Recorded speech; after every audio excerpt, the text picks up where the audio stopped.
السلام علیکم۔ فون کی گھنٹی کی آواز سنتے ہی عبد الناصر نے چونک کر بستر کے قریب پڑے ہوئے فون کو دیکھا اور اس کے چہرے پر انتہائی ناخوشگوار سے تاثرات ابھر آئے۔ وہ اس وقت بستر پر لیٹا ہوا ایک رسالہ پڑھنے میں مصروف تھا۔ رسالہ اس قدر دلچسپ تھا کہ وہ پوری طرح اس میں محو تھا، اس لیے فون کی گھنٹی سے اس کا موڈ واقعی بے حد آف ہو گیا تھا۔ گھنٹی چونکہ مسلسل بج رہی تھی، اس لیے اس نے ہاتھ بڑھا کر ریسیور اٹھا لیا۔ کیا بات ہے؟ اس نے پھاڑ کھانے والے لہجے میں کہا۔ سیکرٹری بول رہا ہوں، 0 سیکشن 1 سے ایک انتہائی بری خبر ملی ہے۔ دوسری طرف سے بولنے والے نے انتہائی پریشان سے لہجے میں کہا۔ 0 سیکشن سے بری خبر؟ کیا مطلب؟ کیا تم نشے میں ہو؟ عبد الناصر نے پہلے سے زیادہ سخت لہجے میں کہا۔ میں درست کہہ رہا ہوں باس، 0 سیکشن کے انچارج سعد نے فون کیا ہے کہ 01 پر چیکنگ مشین نے 5 افراد کو لیبارٹری میں جانے والی شٹل میں داخل ہوتے ہوئے چیک کیا ہے۔ ان میں ایک عورت اور 4 مرد ہیں۔ ایک آدمی مصری ہے جبکہ 3 پاک ایشیائی ہیں، اور وہ عورت سوئس نژاد لگتی ہے۔ وہ مسلح ہیں۔ سیکرٹری نے تیز لہجے میں کہا۔ کیا کہہ رہے ہو؟ وہ لوگ کس طرح شٹل میں داخل ہو سکتے ہیں؟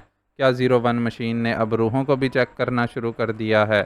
انہیں تو عاقف نے ہلاک کر دیا تھا۔ عبد الناصر نے حلق کے بل چیختے ہوئے کہا۔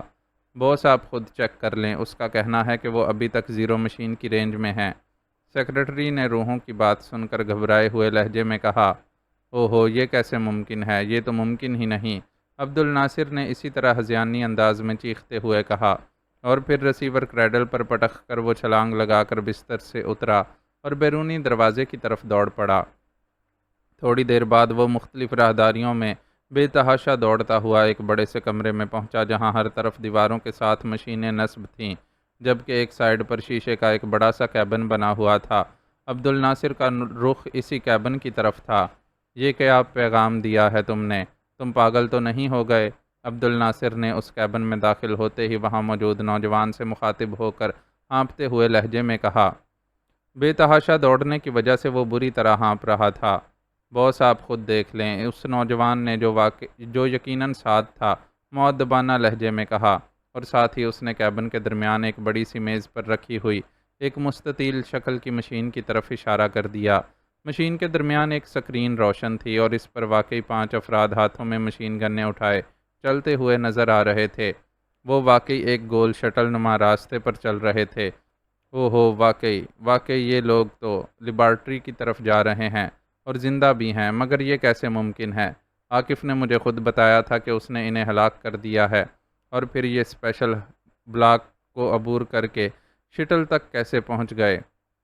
عبد الناصر نے انتہائی حیرت بھرے لہجے میں کہا، لیکن سعد نے کوئی جواب نہ دیا، وہ خاموش ہی رہا۔ انہیں روکو، انہیں کسی صورت بھی لیبارٹری تک نہیں پہنچنا چاہیے، یہ انتہائی خطرناک لوگ ہیں، یہ تو سب کچھ تباہ کر ڈالیں گے۔ اچانک عبد الناصر نے چیختے ہوئے کہا۔ باس، یہاں سے تو انہیں نہیں روکا جا سکتا۔ ہاں، اگر شٹل سے پہلے یہ چیک ہو جاتے تو پھر انہیں آسانی سے روکا جا سکتا تھا، مگر اسپیشل بلاک کو تو ہم چیک ہی نہیں کرتے، اب تو انہیں لیبارٹری کے اندر سے روکا جا سکتا ہے، سعد نے مؤدبانہ لہجے میں جواب دیتے ہوئے کہا۔ او ویری بیڈ، جلدی سے ڈاکٹر زیدان سے کال ملاؤ، جلدی کرو، میرے تصور میں بھی نہ تھا کہ کوئی شخص اسپیشل بلاک کو بھی کراس کر سکتا ہے، عبد الناصر نے کہا، اور سعد نے جلدی سے مڑ کر ایک سائیڈ پر پڑے ہوئے فون کا ریسیور اٹھایا اور پھر نمبر ڈائل کرنے شروع کر دیے۔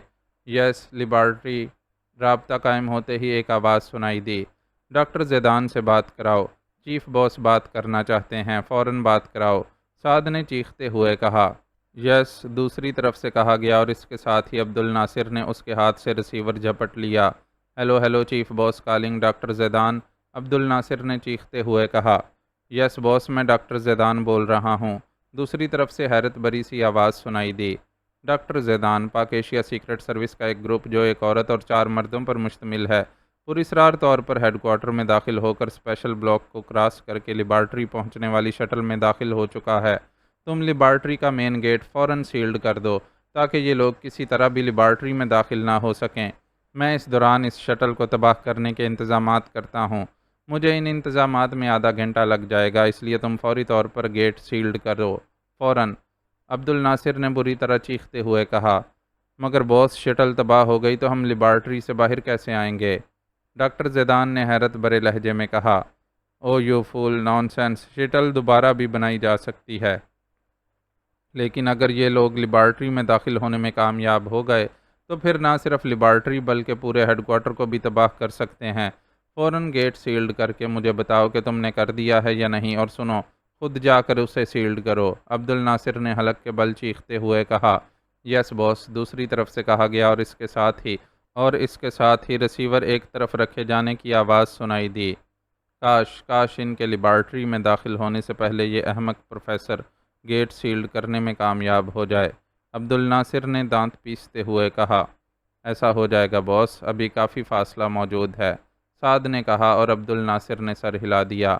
لیکن باس، گیٹ سیلڈ ہونے سے شٹل بھی زیرو مشین سے آف ہو جائے گی، کیونکہ گیٹ سیلڈ ہونے سے زیرو پوائنٹ کٹ جاتا ہے، سعد نے سمجھاتے ہوئے کہا۔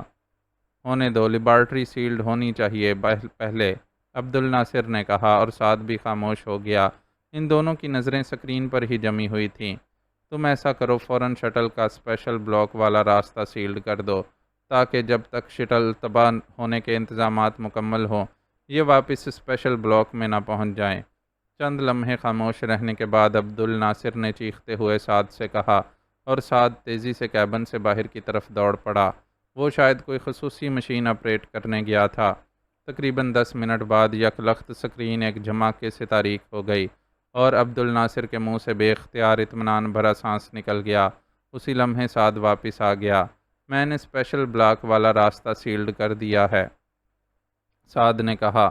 لیبارٹری بھی اب سیلڈ ہو گئی ہے، عبد الناصر نے پہلی بار قدرے مطمئن آواز میں کہا، اور سعد نے اس بات میں سر ہلا دیا، کیونکہ وہ بھی اسکرین کو تاریک دیکھ چکا تھا، اور اسے معلوم تھا کہ لیبارٹری گیٹ سیلڈ ہوتے ہی اسکرین نے تاریک ہو جانا تھا۔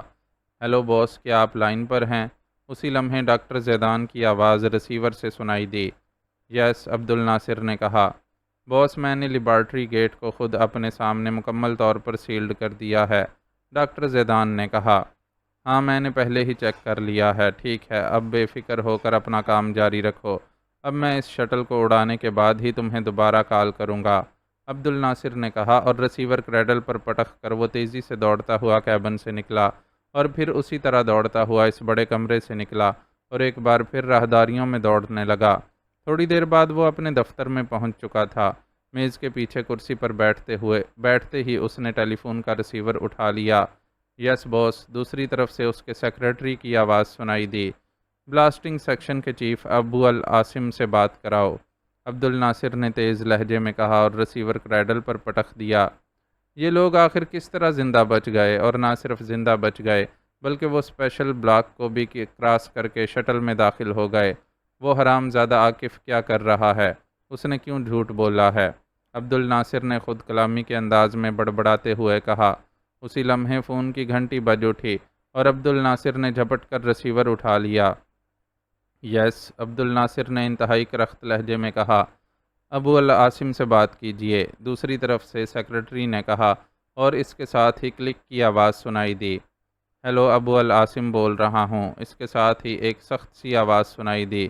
ابو العاصم، فوری طور پر اسپیشل بلاک اور لیبارٹری کے درمیان شٹل کو مکمل طور پر بلاسٹ کرا دو، فوراً، بغیر کوئی وقت ضائع کیے، عبد الناصر نے چیختے ہوئے کہا۔ کیا کہہ رہے ہیں آپ باس؟ دوسری طرف سے انتہائی حیرت بھرے لہجے میں کہا گیا۔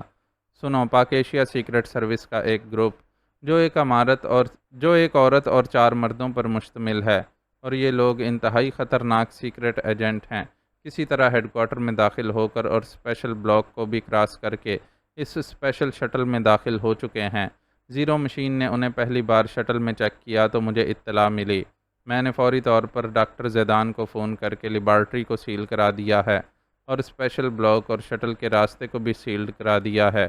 اب یہ انتہائی خطرناک ایجنٹ اس شٹل میں پھنس گئے ہیں، اس لیے اب تم اس شٹل کو بلاسٹ کرا دو تاکہ یہ یقینی طور پر ختم ہو جائیں۔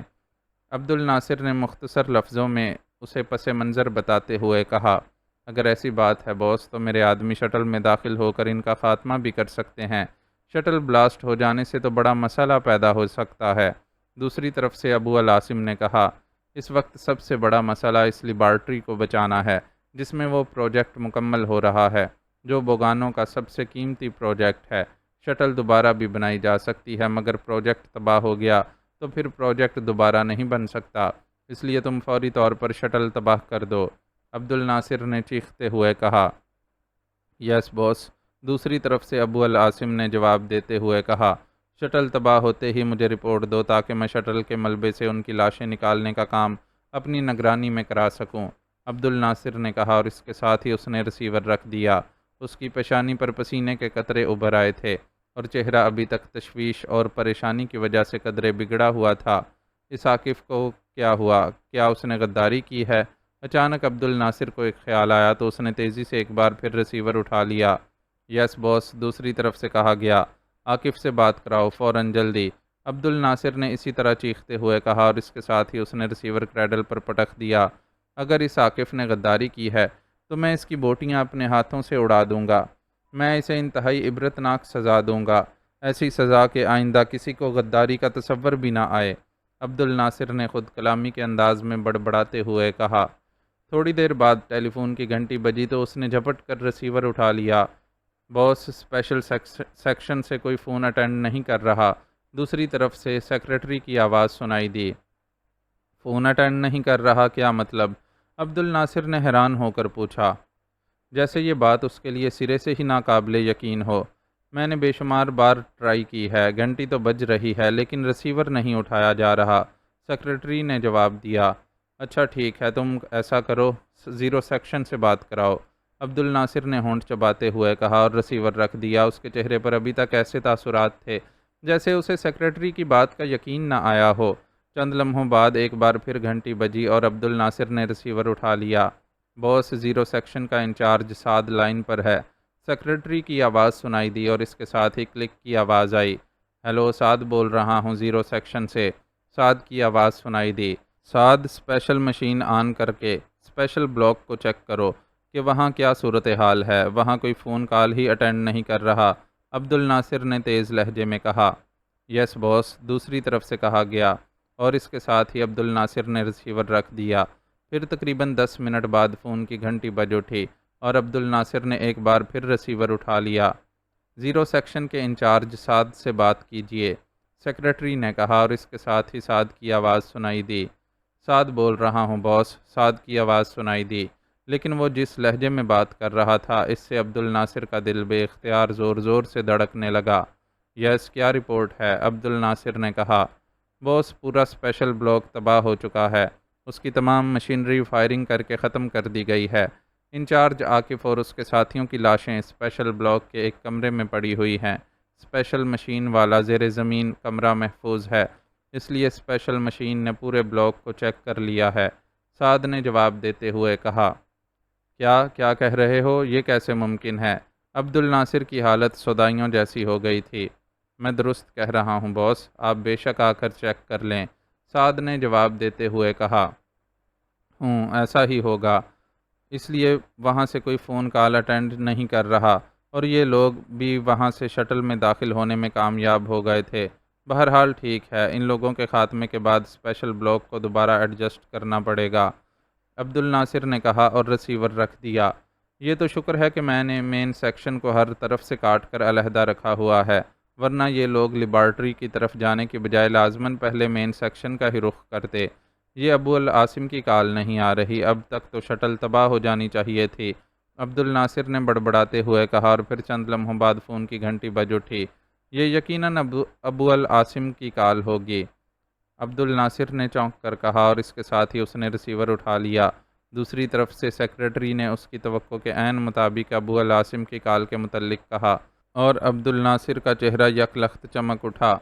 یس، کیا رپورٹ ہے؟ ابو العاصم، عبد الناصر نے ابو العاصم کی آواز سنتے ہی انتہائی بے چین لہجے میں پوچھا۔ باس، حکم کی تعمیل کر دی گئی ہے، پوری شٹل کو مکمل طور پر تباہ کر دیا گیا ہے، اب کیا مین سیکشن کھولا جائے تاکہ آپ جا کر ان لوگوں کی لاشیں تلاش کرائیں؟ ابو العاصم نے کہا۔ نہیں، مین سیکشن کو کسی طرح بھی ابھی نہیں کھولنا، پہلے ان لوگوں کی موت کی تصدیق ہوگی پھر مین سیکشن کھولا جائے گا، عبد الناصر نے تیز لہجے میں کہا۔ جیسے آپ کا حکم باس، آپ نے چونکہ پہلے خود کہا تھا اس لیے میں نے پوچھا تھا، ابو العاصم نے جواب دیتے ہوئے کہا، یہ لوگ انتہائی خطرناک ہیں، انہوں نے پورے اسپیشل بلاک کو تباہ کر دیا ہے، عاقف اور اس کا پورا سیکشن ان کے ہاتھوں ہلاک ہو چکا ہے، اس لیے میں کوئی رسک نہیں لے سکتا، میں اب ڈاکٹر زیدان کے ذمہ یہ کام لگاتا ہوں، عبد الناصر نے کہا اور ہاتھ مار کر کریڈل دبا دیا، اور اس کے ساتھ ہی اس نے فون پیس کے نیچے لگا ہوا ایک بٹن دبا دیا۔ وہ اب سیکرٹری کے کال ملانے والے وقفے کو بھی برداشت نہ کر سکتا تھا، اس لیے اس نے فون ڈائریکٹ کر دیا۔ فون ڈائریکٹ کرنے کے بعد اس نے تیزی سے خود ہی لیبارٹری کا نمبر ڈائل کرنا شروع کر دیا۔ یس لیبارٹری، رابطہ قائم ہوتے ہی آواز سنائی دی، ڈاکٹر زیدان سے بات کراؤ، میں چیف باس بول رہا ہوں، عبد الناصر نے تحکمانہ لہجے میں کہا۔ یس باس، دوسری طرف سے کہا گیا اور چند لمحوں بعد ڈاکٹر زیدان کی آواز سنائی دی۔ یس باس، ڈاکٹر زیدان بول رہا ہوں۔ ڈاکٹر زیدان کا لہجہ نارمل تھا۔ ڈاکٹر زیدان، شٹل تباہ کر دی گئی ہے، عبد الناصر نے کہا۔ یس باس، میں نے خوفناک دھماکوں کی آوازیں سنی ہیں، ڈاکٹر زیدان نے جواب دیا تو عبد الناصر کے چہرے پر گہرے اطمینان کے تاثرات ابھر آئے۔ وہ خطرناک سیکرٹ ایجنٹ اس شٹل میں موجود تھے، اس لیے وہ لازماً ساتھ ہی ختم ہو چکے ہوں گے۔ تم ایسا کرو کہ مین گیٹ کھلوا کر اپنے آدمیوں کو ان کی لاشیں تلاش کرنے پر لگا دو، پھر جیسے ہی لاشیں ملیں فوراً مجھے رپورٹ دو، عبد الناصر نے کہا۔ یس باس، دوسری طرف سے ڈاکٹر زیدان نے جواب دیا، اور عبد الناصر نے ریسیور رکھ کر اطمینان بھرا طویل سانس لیا۔ جب سے زیرو سیکشن سے کال آئی تھی تب سے لے کر اب تک وہ مسلسل پریشان رہا تھا، اور اب پہلی بار اس کے چہرے پر گہرے اطمینان کے تاثرات ابھرے تھے، کیونکہ اب اسے 100% یقین ہو گیا تھا کہ یہ خطرناک گروپ بہرحال اپنے انجام کو پہنچ چکا ہے۔ یہ شٹل ہے یا شیطان کی آنت، ختم ہونے میں ہی نہیں آ رہی، تنویر نے منہ بناتے ہوئے ایک ہاتھ میں پکڑی پورٹیبل سرچ لائٹ دوسرے ہاتھ میں پکڑتے ہوئے کہا، اور اس کے ساتھ ہی بے اختیار ہنس پڑے۔ مجھے تو یوں لگ رہا ہے جیسے ہم ساری عمر اس شٹل میں ہی چلتے رہیں گے، جولیا نے تنویر کی تائید کرتے ہوئے کہا۔ کاش رکیب رکیب و روح سفید ساتھ نہ ہوتا، تو میں ساری عمر بھی اسی طرح ساتھ ساتھ چلنے کے لیے تیار تھا، مگر عمران نے کننکھیوں سے تنویر کی طرف دیکھتے ہوئے منہ بنا کر کہا، تو جولیا کا چہرہ سرخ پڑ گیا۔ تمہاری زبان اس شٹل سے بھی لمبی ہے، کوئی بات بھی کرو تمہاری بکواس شروع ہو جاتی ہے، تنویر نے انتہائی غصیلے لہجے میں کہا۔ سچ ہے، قدر شناسی کسی کسی کے حصے میں آتی ہے، عام لوگوں کے لیے تو ساری عمر ساتھ ساتھ چلنے والی بات بکواس کے ہی زمرے میں آتی ہے، عمران نے مسکراتے ہوئے کہا۔ عمران صاحب، اس قدر طویل شٹل آخر کس فائدے کے لیے بنائی گئی ہوگی؟ صفدر نے شاید موضوع بدلنے کی غرض سے کہا، تاکہ قدر شناس ساتھ ساتھ چلنے کا فائدہ اٹھا سکیں اور نہ قدر شناس کڑتے جلتے رہیں۔ عمران بھلا اتنی آسانی سے کہاں موضوع بدلنے کی اجازت دینے والا تھا؟ عمران صاحب، آپ نے یقیناً محسوس کیا ہوگا کہ جیسے ہم آگے بڑھتے جا رہے ہیں گہرائی میں اترتے جا رہے ہیں، اس کا مطلب ہے کہ وہ لیبارٹری انتہائی گہرائی میں بنائی گئی ہے۔ عمران کے ساتھ چلتے ہوئے ابو نجد نے بات کرتے ہوئے کہا، موتی گہرائی میں ہی ملتے ہیں سردار ابو نجد، اوپر کی سطح پر تو کچھوے ہی ہوتے ہیں۔ عمران نے تنویر کی طرف دیکھتے ہوئے مسکرا کر جواب دیا، اور اس بار صفدر کے ساتھ ساتھ ابو نجد بھی بے اختیار ہنس پڑا۔ آپ سے واقعی کوئی باتوں میں نہیں جیت سکتا، ابو نجد نے ہنستے ہوئے کہا۔ بس باتیں ہی باتیں آتی ہیں اسے، یکلخت جولیا نے ہونٹ چباتے ہوئے کہا، اور اس کے ساتھ ہی اس نے منہ دوسری طرف کر لیا۔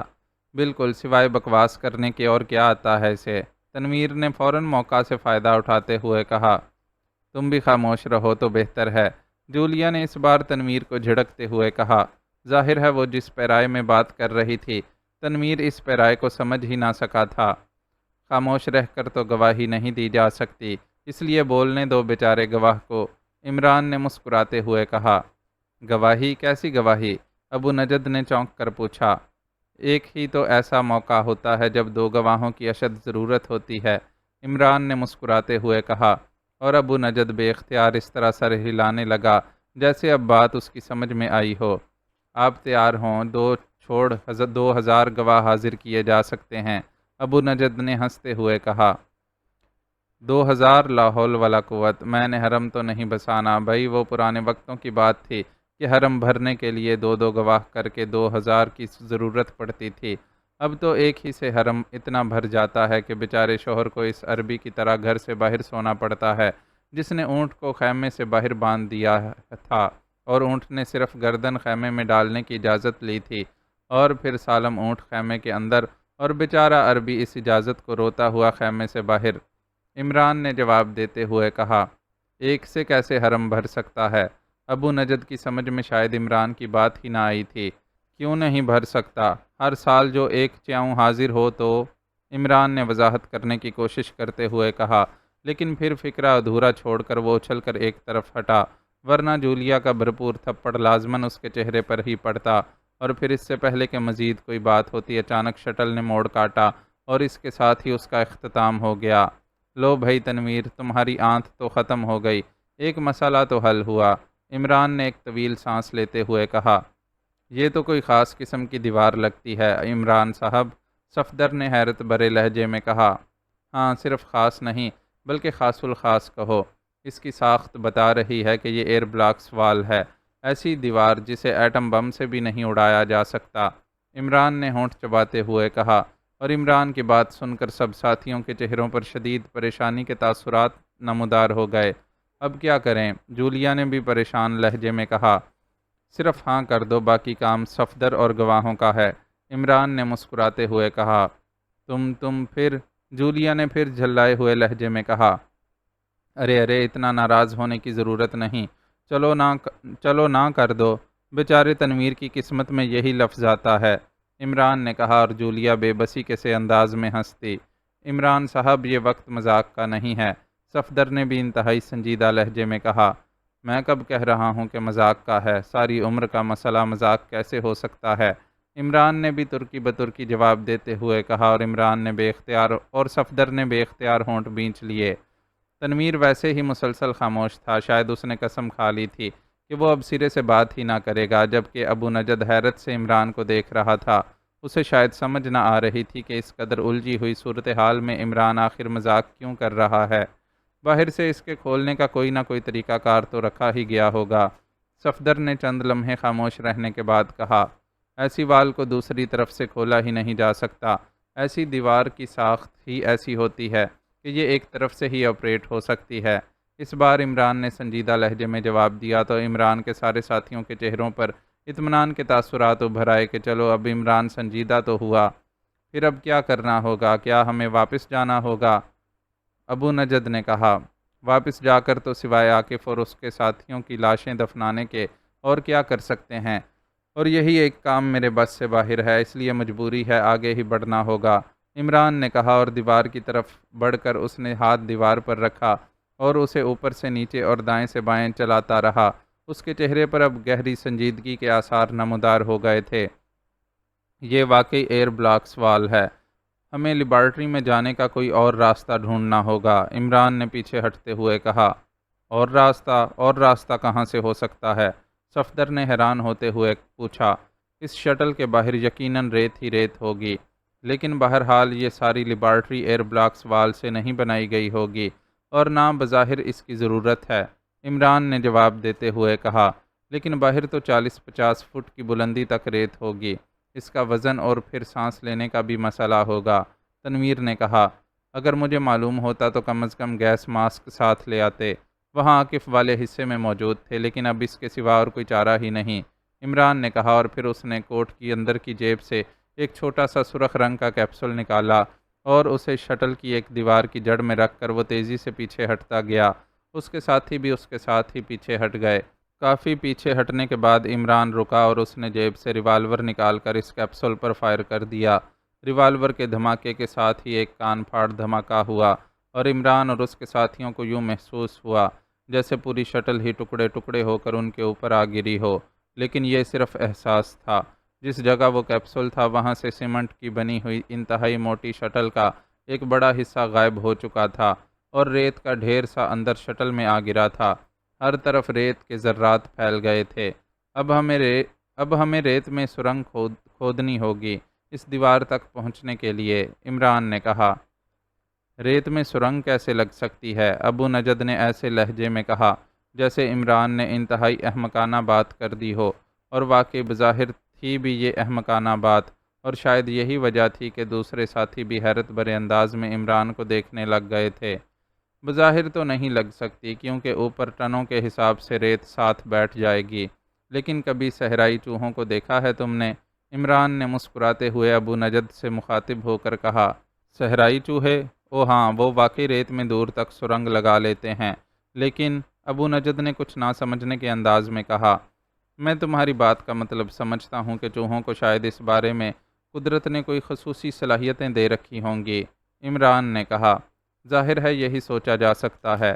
ابو نجد نے کہا، ایسی کوئی بات نہیں، اصل بات یہ ہے کہ چوہے اپنے جسم کی خصوصی بناوٹ کی وجہ سے انتہائی تیزی سے آگے بڑھتے ہیں۔ پیچھے ریت بیٹھ بھی جائے تب بھی ان پر کوئی دباؤ نہیں ہوتا۔ اس کے ساتھ ساتھ انہیں چونکہ لمبا سانس نہیں لینا پڑتا، اس لیے ریت کے کھلے ذرات میں موجود ہوا ہی ان کے پھیپھڑوں کے لیے کسی حد تک کام دے جاتی ہے۔ چنانچہ چوہوں کی طرح سانس لے کر اور ان کی طرح تیزی سے حرکت کر کے اس لیبارٹری کی دیوار تک پہنچا اور واپس آیا جا سکتا ہے۔ عمران نے کہا، آپ کا مطلب ہے کہ وہاں جا کر بم فٹ کر کے واپس اس شٹل میں آیا جائے؟ صفدر نے کہا، ظاہر ہے اب وہاں بیٹھ کر پکنک تو نہیں منائی جا سکتی۔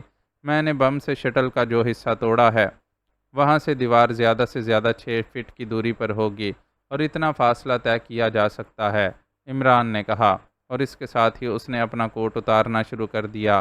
میں جاؤں گا، تم یہیں رہو، یک لخت تنویر نے کہا۔ کیوں، کیا تم میں صحرائی چوہوں کی خصوصیات ہیں؟ عمران نے چونک کر کہا، میں نہیں چاہتا کہ تم ریت میں دم گھٹنے سے ہلاک ہو جاؤ، تنویر نے انتہائی سنجیدہ لہجے میں کہا۔ لیکن تمہارے ساتھ بھی تو ایسا ہو سکتا ہے، عمران نے حیرت بھرے لہجے میں کہا۔ یقیناً ہو سکتا ہے، لیکن میری موت سے پاک ایشیا کو اتنا نقصان نہیں پہنچ سکتا جتنا تمہاری موت سے۔ تنویر تو اور لاکھوں مل جائیں گے، لیکن پاک ایشیا کو شاید دوسرا عمران قیامت تک نہ مل سکے گا، تنویر نے بڑے سادہ سے لہجے میں کہا، اور عمران بے اختیار ہنس پڑا۔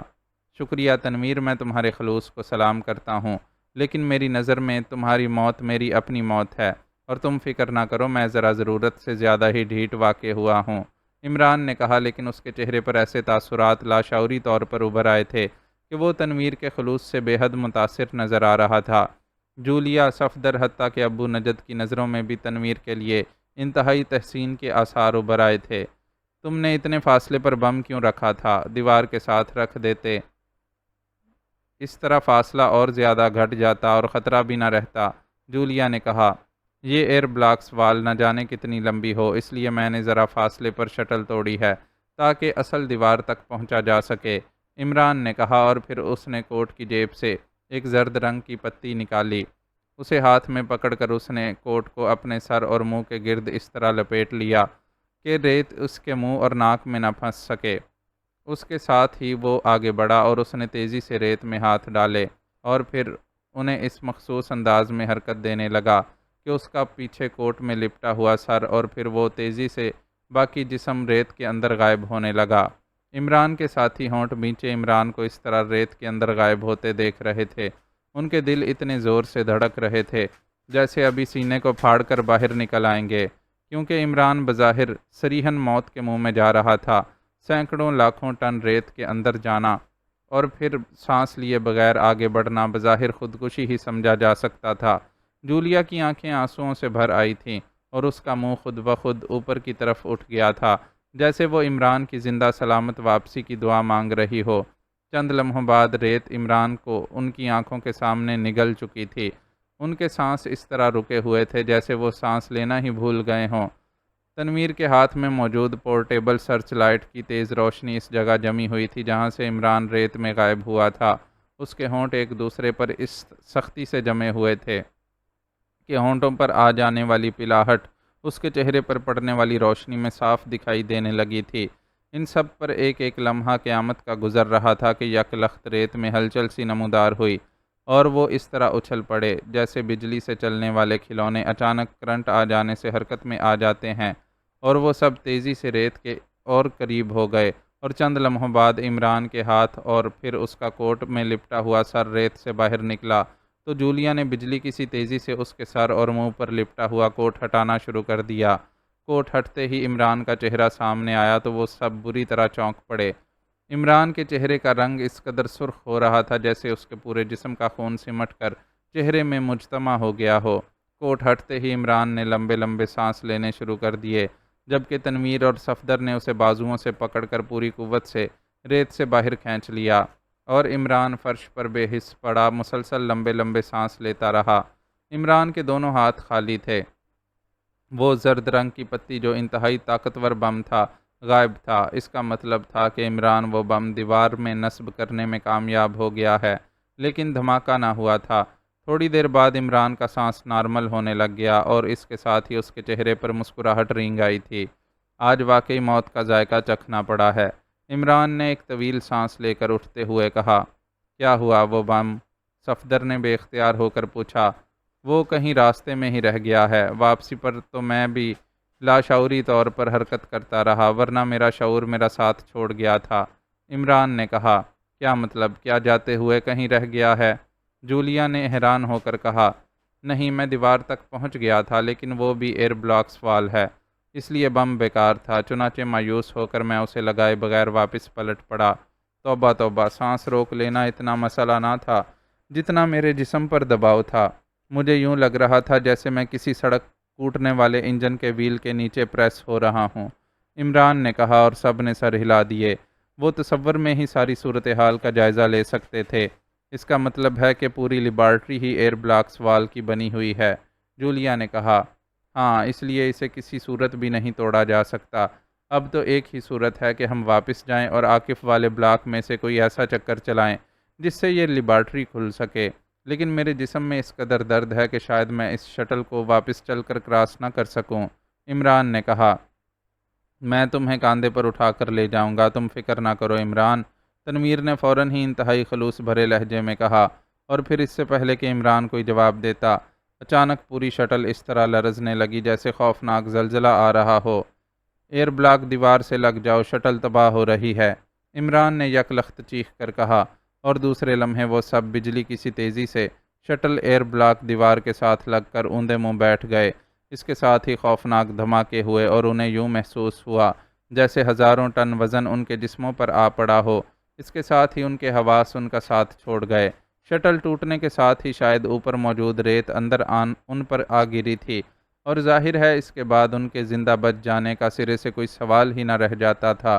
لیکن پھر عمران کے ذہن میں ایک دھماکہ ہوا اور اس کے ساتھ ہی اس کے پورے جسم میں درد کی تیز لہر سی دوڑ گئی، اور اس کے گپ اندھیرے میں ڈوبے ہوئے ذہن میں یک لخت روشنی سی ہوئی، اور اس کے ساتھ ہی اس کی آنکھیں کھل گئیں۔ اسے ایک لمحے کے لیے تو یوں محسوس ہوا جیسے اس کا پورا جسم پکے ہوئے پھوڑے کی طرح درد کر رہا ہو، لیکن شعور پیدا ہوتے ہی اس کے ذہن میں یہ خیال آیا کہ وہ مرا نہیں بلکہ زندہ ہے، تو اسے درد کی شدت کم ہوتی ہوئی محسوس ہوئی۔ وہ تیزی سے اٹھ کر بیٹھ گیا اور پھر یک لخت اسے زوردار چھینک آئی اور اس کی ناک اور منہ سے ریت کی فواریں سی نکلیں۔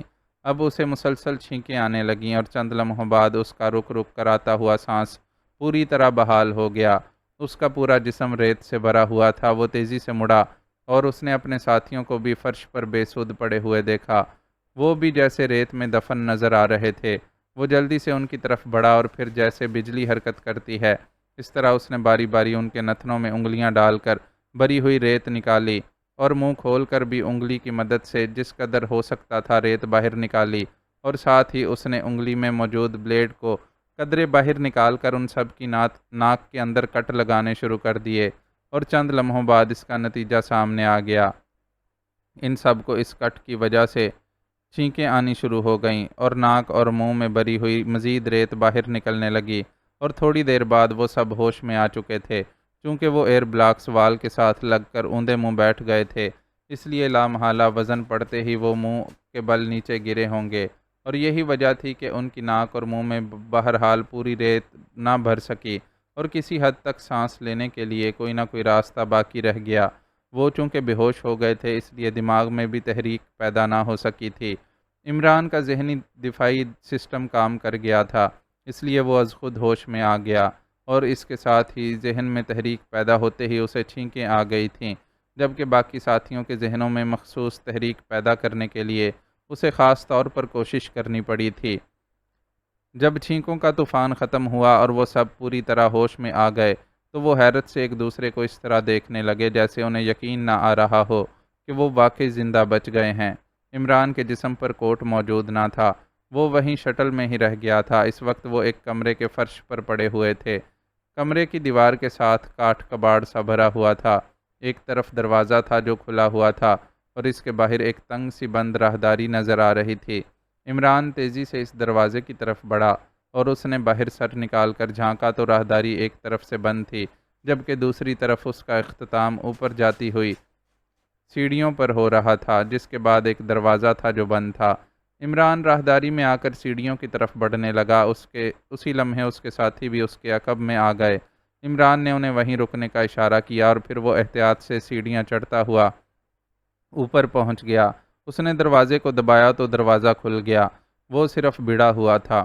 دوسری طرف ایک راہداری تھی جس میں دو دروازے نظر آ رہے تھے۔ عمران آہستہ سے آگے بڑھا اور پھر پہلے دروازے کے قریب پہنچ کر رک گیا۔ یس باس، میں صحیح کہہ رہا ہوں۔ آپ خود آ کر چیک کر لیں، وہ لاشیں میں نے اسٹور روم میں رکھوا دی ہیں۔ ایک آواز سنائی دی۔ بالکل باس، وہ مردہ ہیں، قطعی مردہ۔ وہ سیلڈ گیٹ کے ساتھ ہی ریت میں دفن تھے۔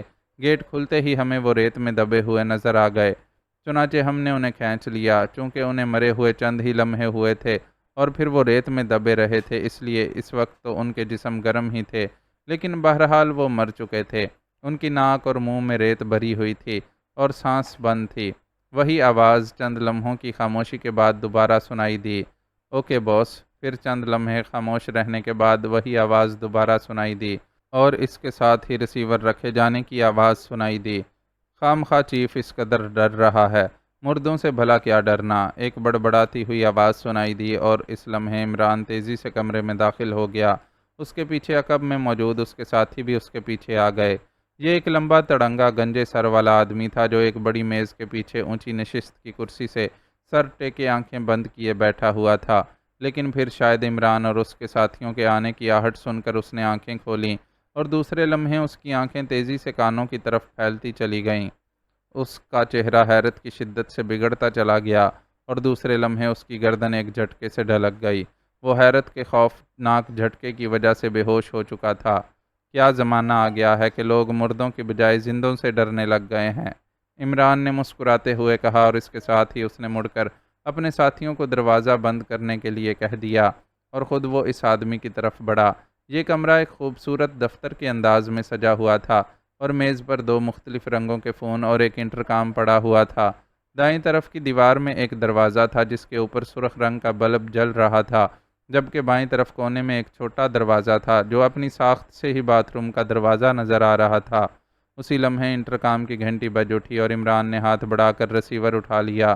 ڈاکٹر زیدان، میں ڈاکٹر نارمن بول رہا ہوں، لیبارٹری سے، ایک آواز سنائی دی۔ یس ڈاکٹر، عمران نے منہ سے وہی آواز نکالی جس آواز میں اس نے کرسی پر بیٹھے ہوئے آدمی کو باتیں کرتے سنا تھا۔ DX4 کمپاؤنڈ کی اب ضرورت نہیں رہی، آپ پریشان نہ ہوں، میں نے اس کی بجائے 3-4 کو استعمال کر کے چیک کیا ہے، رزلٹ درست آیا ہے۔ میں نے سوچا کہ آپ پریشان ہو رہے ہوں گے، اس لیے آپ کو بتا دوں، دوسری طرف سے کہا گیا۔ اوہ گڈ ڈاکٹر، یہ تو اچھا ہوا، میں واقعی پریشان تھا، عمران نے جواب دیا۔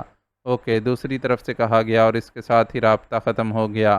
عمران نے ایک طویل سانس لیتے ہوئے ریسیور رکھ دیا۔ اب اسے پتہ چل گیا تھا کہ کرسی پر بے ہوش پڑا ہوا آدمی لیبارٹری کا انچارج ڈاکٹر زیدان ہے، جس سے مادام تاؤ اور بیگم رضا کا ٹکراؤ ہوا تھا اور وہ لیبارٹری کے اندر بھی پہنچ گئے تھے اور یقیناً بے ہوش ہونے سے پہلے ڈاکٹر زیدان اس چیف باس عبد الناصر سے ہی بات کر رہا تھا۔ یہاں کی تلاشی لو، ہمیں اسلحے کی ضرورت پڑے گی، عمران نے اپنے ساتھیوں سے کہا اور خود بھی اس نے میز کی درازیں کھول کر اس کی تلاشی لینی شروع کر دی۔ اور تھوڑی دیر بعد صفدر نے ایک الماری میں سے خاصی تعداد میں مشین پسٹل اور میگزین برآمد کر لیے۔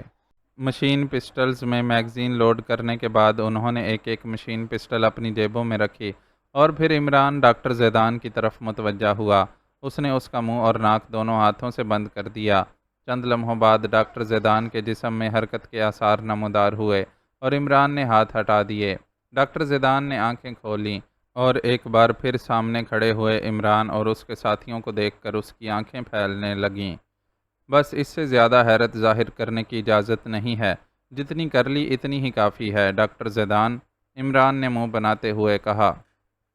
تو تم زندہ ہو؟ مگر کیسے؟ تم تو مر چکے تھے، میں نے خود چیک کیا تھا، ڈاکٹر زیدان نے انتہائی حیرت بھرے لہجے میں کہا۔ ڈاکٹر زیدان، تم صرف جراثیموں کے ہی ڈاکٹر ہو، طب کے ڈاکٹر ہوتے تو اتنا تو سمجھ لیتے کہ ریت یا مٹی میں دفن آدمی کی موت کی نشانیاں عام موت سے قدرے مختلف ہوتی ہیں۔ بہرحال تم نے اچھا کیا کہ عبد الناصر کو بتا دیا کہ ہم مر چکے ہیں۔ عمران نے مسکراتے ہوئے کہا، تو تم کیا چاہتے ہو؟ میں نے تو تمہارا کچھ نہیں بگاڑا۔ تمہارا جھگڑا ہوگا تو تنظیم کے ساتھ ہوگا۔ ڈاکٹر زیدان نے سنبھلے ہوئے لہجے میں کہا، ڈاکٹر زیدان، تم ہمارے ہی نہیں بلکہ پوری عالم انسانیت کے مجرم ہو۔ تم جس پروجیکٹ پر کام کر رہے ہو، تمہارا کیا خیال ہے کہ یہ پروجیکٹ انسانیت کی فلاح کے لیے ہے یا اس سے مقصد لاکھوں کروڑوں افراد کا خاتمہ ہے؟ عمران نے اس بار سرد لہجے میں کہا، مگر ہم تو سائنسدان ہیں، ہم نے تو صرف ریسرچ کرنی ہے، ہم اسے استعمال تو نہیں کرتے۔ ڈاکٹر زیدان نے توجیہ پیش کرتے ہوئے کہا، ایسے سائنسدان جو تخریبی ایجادات میں ملوث ہوں، وہ استعمال کرنے والوں سے بھی بڑے مجرم ہیں۔ بہرحال میں نہیں چاہتا کہ تمہارے خون سے ہاتھ رنگوں۔ ہو سکتا ہے تمہارے اس پروجیکٹ سے انسانیت کو کوئی فائدہ پہنچ سکتا ہو، اس لیے بہتر یہی ہے کہ تم اپنے اس پروجیکٹ پر کام کرنے والوں سے مجھے ملواؤ تاکہ میں معلوم کر سکوں کہ یہاں کیا کیا ہو رہا ہے۔ عمران نے کہا، وہاں کوئی نہیں جا سکتا، وہاں اس وقت انتہائی خوفناک قاتل جراثیموں پر کام ہو رہا ہے۔ اگر کوئی وہاں گیا تو یہ جراثیم پھیل کر پوری دنیا کو اپنی لپیٹ میں لے لیں گے۔ ڈاکٹر زیدان نے کہا، او پھر تو واقعی ایسا نہیں ہو سکتا، پھر تو ہمارا یہاں آنا ہی بیکار گیا۔ اگر ایسی بات ہے تو پہلے ہم اس بوگانو تنظیم کا خاتمہ کر لیں، پھر تم سے تفصیلی بات بھی ہو جائے گی۔ یہ بتاؤ کہ عبد الناصر کس وقت ہماری لاشیں دیکھنے کے لیے یہاں پہنچ رہا ہے؟ عمران نے فوراً ہی موضوع بدلتے ہوئے کہا، اس نے خود آنے سے انکار کر دیا ہے، وہ مین سیکشن کو کسی طرح بھی اوپن نہیں کرنا چاہتا۔ میں نے تو اسے کہا تھا کہ میں لاشیں اس کے پاس بھجوا دیتا ہوں، لیکن اس نے کہا کہ میں ان لاشوں کو برقی بھٹی میں ڈلوا دوں۔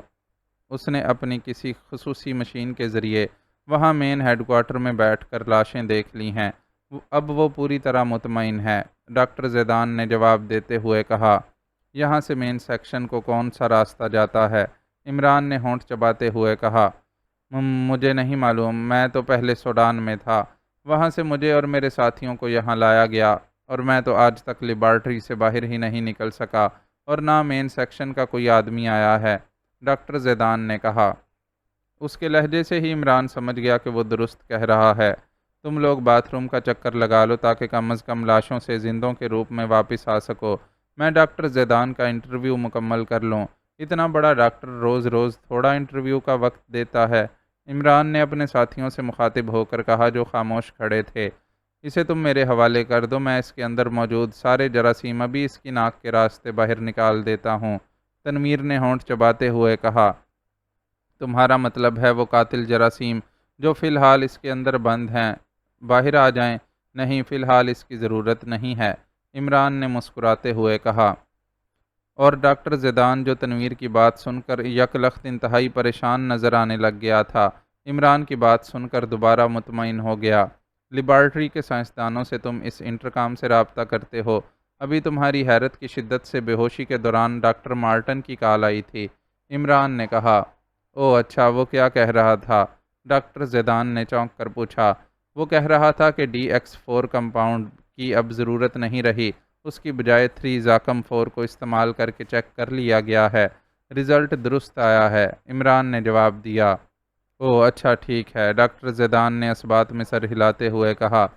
اگر او اچھا ٹھیک ہے تو اس کا مطلب ہے کہ تم نے پہلے کہا تھا کہ قاتل جراثیم پر کام ہو رہا ہے، وہ غلط ہے، کیونکہ 33-Zachem-4 کا استعمال بتا رہا ہے کہ تم ابھی تک اپنے پروجیکٹ کی ابتدائی تیاریوں میں مصروف ہو، عمران نے منہ بناتے ہوئے کہا تو ڈاکٹر زیدان بے اختیار چونک پڑا۔ وہ اب ایک بار پھر حیرت سے عمران کو دیکھ رہا تھا۔ تم سائنسدان ہو، تمہیں ان مرکبات کے بارے میں کیسے علم ہو گیا؟ ڈاکٹر زیدان کے لہجے میں بے پناہ حیرت تھی۔ میں شاید تمہارے پائے کا سائنسدان نہ ہوں، البتہ اتنا بتا دوں کہ مادام تاؤ میری شاگرد ہے، عمران نے بڑے سادہ سے لہجے میں کہا تو ڈاکٹر زیدان بے اختیار کرسی سے اچھل کر کھڑا ہو گیا۔ کیا کہہ رہے ہو؟ مادام تاؤ تمہاری شاگرد ہے؟ ڈاکٹر زیدان نے یقین نہ آنے والے لہجے میں کہا۔ اطمینان سے بیٹھ جاؤ، تم نے مادام تاؤ اور بیگم رضا کو بے عزت کرنے کی دھمکی دے کر اپنے اندر کی خباثت ظاہر کر دی تھی۔ اس لیے کوئی ایسی حرکت نہ کرو کہ مجھے غصہ آ جائے اور تمہاری موت عبرت کا نمونہ بن جائے۔ عمران نے انتہائی سرد لہجے میں کہا تو ڈاکٹر زیدان جس طرح اچھل کر کھڑا ہوا تھا اسی طرح جھٹکے سے بیٹھ گیا۔ ایک بار پھر اس کے چہرے پر خوف کے تاثرات نمودار ہو گئے تھے۔ اب شرافت سے بتا دو کہ لیبارٹری کا دروازہ کھولنے والا بٹن کون سا ہے؟ عمران نے اسی طرح سرد لہجے میں کہا۔ مجھے نہیں معلوم، ڈاکٹر زیدان نے جواب دیا، اور ابھی اس کا فکرہ مکمل ہی نہ ہوا تھا کہ عمران کا بازو گھوما اور ڈاکٹر زیدان بری طرح چیختا ہوا اچھل کر نیچے فرش پر جا گرا۔ عمران کے زوردار تھپڑ کی وجہ سے عمران کے زوردار تھپڑ کی آواز سے کمرہ گونج اٹھا تھا۔ عمران نے آگے بڑھ کر اسے گریبان سے پکڑا اور دوبارہ کرسی پر اچھال دیا۔ بولو ورنہ تنویر تمہاری روح کو بھی ہڈیوں سے باہر نکال لے گا، عمران نے غراتے ہوئے کہا، اور دوسرے لمحے ڈاکٹر زیدان نے بتا دیا کہ میز کے کنارے پر لگا ہوا سفید بٹن دبانے سے راستہ کھل جاتا ہے۔ کتنے سائنسدان ہیں لیبارٹری میں؟ عمران نے پوچھا۔ 8، ڈاکٹر زیدان نے جواب دیتے ہوئے کہا۔ اوکے اٹھو اور ہمارے ساتھ چلو، عمران نے وہ سفید بٹن دباتے ہوئے کہا، اور بٹن دبتے ہی سائیڈ پر موجود دروازے پر جلتا ہوا سرخ رنگ کا بلب یک لخت بجھ گیا اور اس کے ساتھ ہی دروازہ کھل گیا۔ دوسری طرف ایک راہداری سی جا رہی تھی۔ اسی لمحے جولیا باتھ روم سے باہر آ گئی۔ اس نے غسل کر کے لباس تبدیل کر لیا تھا۔ ابو نجد تم جا کر غسل کر لو، اس دوران میں ذرا لیبارٹری کا چکر لگا آؤں۔ صفدر تم جولیا کے ساتھ یہیں رکو گے، صرف تنویر میرے ساتھ آئے گا، عمران نے کہا، اور تنویر نے اس بات میں سر ہلا دیا۔ چلو ڈاکٹر زیدان، شرافت سے ہمارے ساتھ چلو، ورنہ، عمران نے غراتے ہوئے کہا، مجھے کچھ نہ کہو، میں تمہارے ساتھ پورا تعاون کرنے کے لیے تیار ہوں، بلکہ اگر تم چاہو تو یہ پروجیکٹ بھی میں تمہیں دینے کو تیار ہوں، ڈاکٹر زیدان نے گھگیاتے ہوئے لہجے میں کہا۔ پہلے میں چیک تو کر لوں کہ پروجیکٹ کس مرحلے پر ہے، چلو، عمران نے کہا، اور ڈاکٹر زیدان تیزی سے دروازے کی طرف بڑھ گیا۔ عمران اور تنویر دونوں اس کے پیچھے چلے۔ ڈاکٹر زیدان اطمینان سے چلتا ہوا اس کھلے دروازے میں داخل ہوا، اور پھر اس سے پہلے کہ عمران اور تنویر اس کے پیچھے دروازے میں داخل ہوتے، ڈاکٹر زیدان اچانک بجلی کسی تیزی سے مڑا، اور اس کے ساتھ ہی اس نے دونوں ہاتھوں سے عمران کو زور سے دھکا دیا۔ عمران بے اختیار لڑکھڑاتا ہوا پیچھے آنے والے تنویر سے ٹکرایا ہی تھا کہ ڈاکٹر زیدان تیزی سے مڑ کر بھاگ پڑا، اور اسی لمحے کھٹاک کی آواز سے نہ صرف وہ دروازہ بند ہو گیا بلکہ کمرے کا بیرونی دروازہ بھی خود بخود بند ہوا، اور پھر سرر کی تیز آوازوں کے ساتھ ہی دونوں دروازوں پر سیاہ رنگ کی دھات کی چادریں آ گریں، اور ابھی عمران اور اس کے ساتھی ڈاکٹر زیدان کی اس اچانک حرکت پر ذہنی طور پر پوری طرح سنبھل ہی نہ سکے تھے کہ یک لخت کمرے کی چھت سے گڑگڑاہٹ کی آوازیں سنائی دیں۔ دیوار سے لگ جاؤ، عمران نے چیخ کر کہا، اور اس کے ساتھ ہی اس نے چھلانگ لگائی اور ایک دیوار کے ساتھ لگ گیا۔ اس کے باقی ساتھی بھی برق رفتاری سے حرکت میں آئے، اور اس کے ساتھ ہی چھت سے جیسے گولیوں کا میم سا برس پڑا، لیکن یہ گولیاں کمرے کے درمیانی حصے پر گر رہی تھیں۔ عمران اور اس کے ساتھیوں کو اگر ایک لمحے کی بھی دیر ہو جاتی تو یقیناً وہ ہٹ ہو جاتے، لیکن دیواروں کے ساتھ لگ جانے کی وجہ سے گولیوں کی اس بوچھاڑ سے بال بال بچے تھے۔ چند لمحوں تک گولیاں برستی رہیں، پھر خاموشی چھا گئی۔ اسی لمحے باتھ روم کا دروازہ کھلا اور ابو نجد باہر آیا ہی تھا کہ صفدر نے اسے کھینچ کر اپنے ساتھ دیوار سے لگا لیا۔ عمران اسی دروازے کے ساتھ لگا رہا جس میں سے ڈاکٹر زیدان غائب ہوا تھا۔ چند لمحوں بعد ایک بار پھر چھت سے گڑگڑاہٹ کی آوازیں سنائی دیں، اور دوسرے لمحے چھت سے ایک بار پھر گولیوں کا میں برسنے لگا۔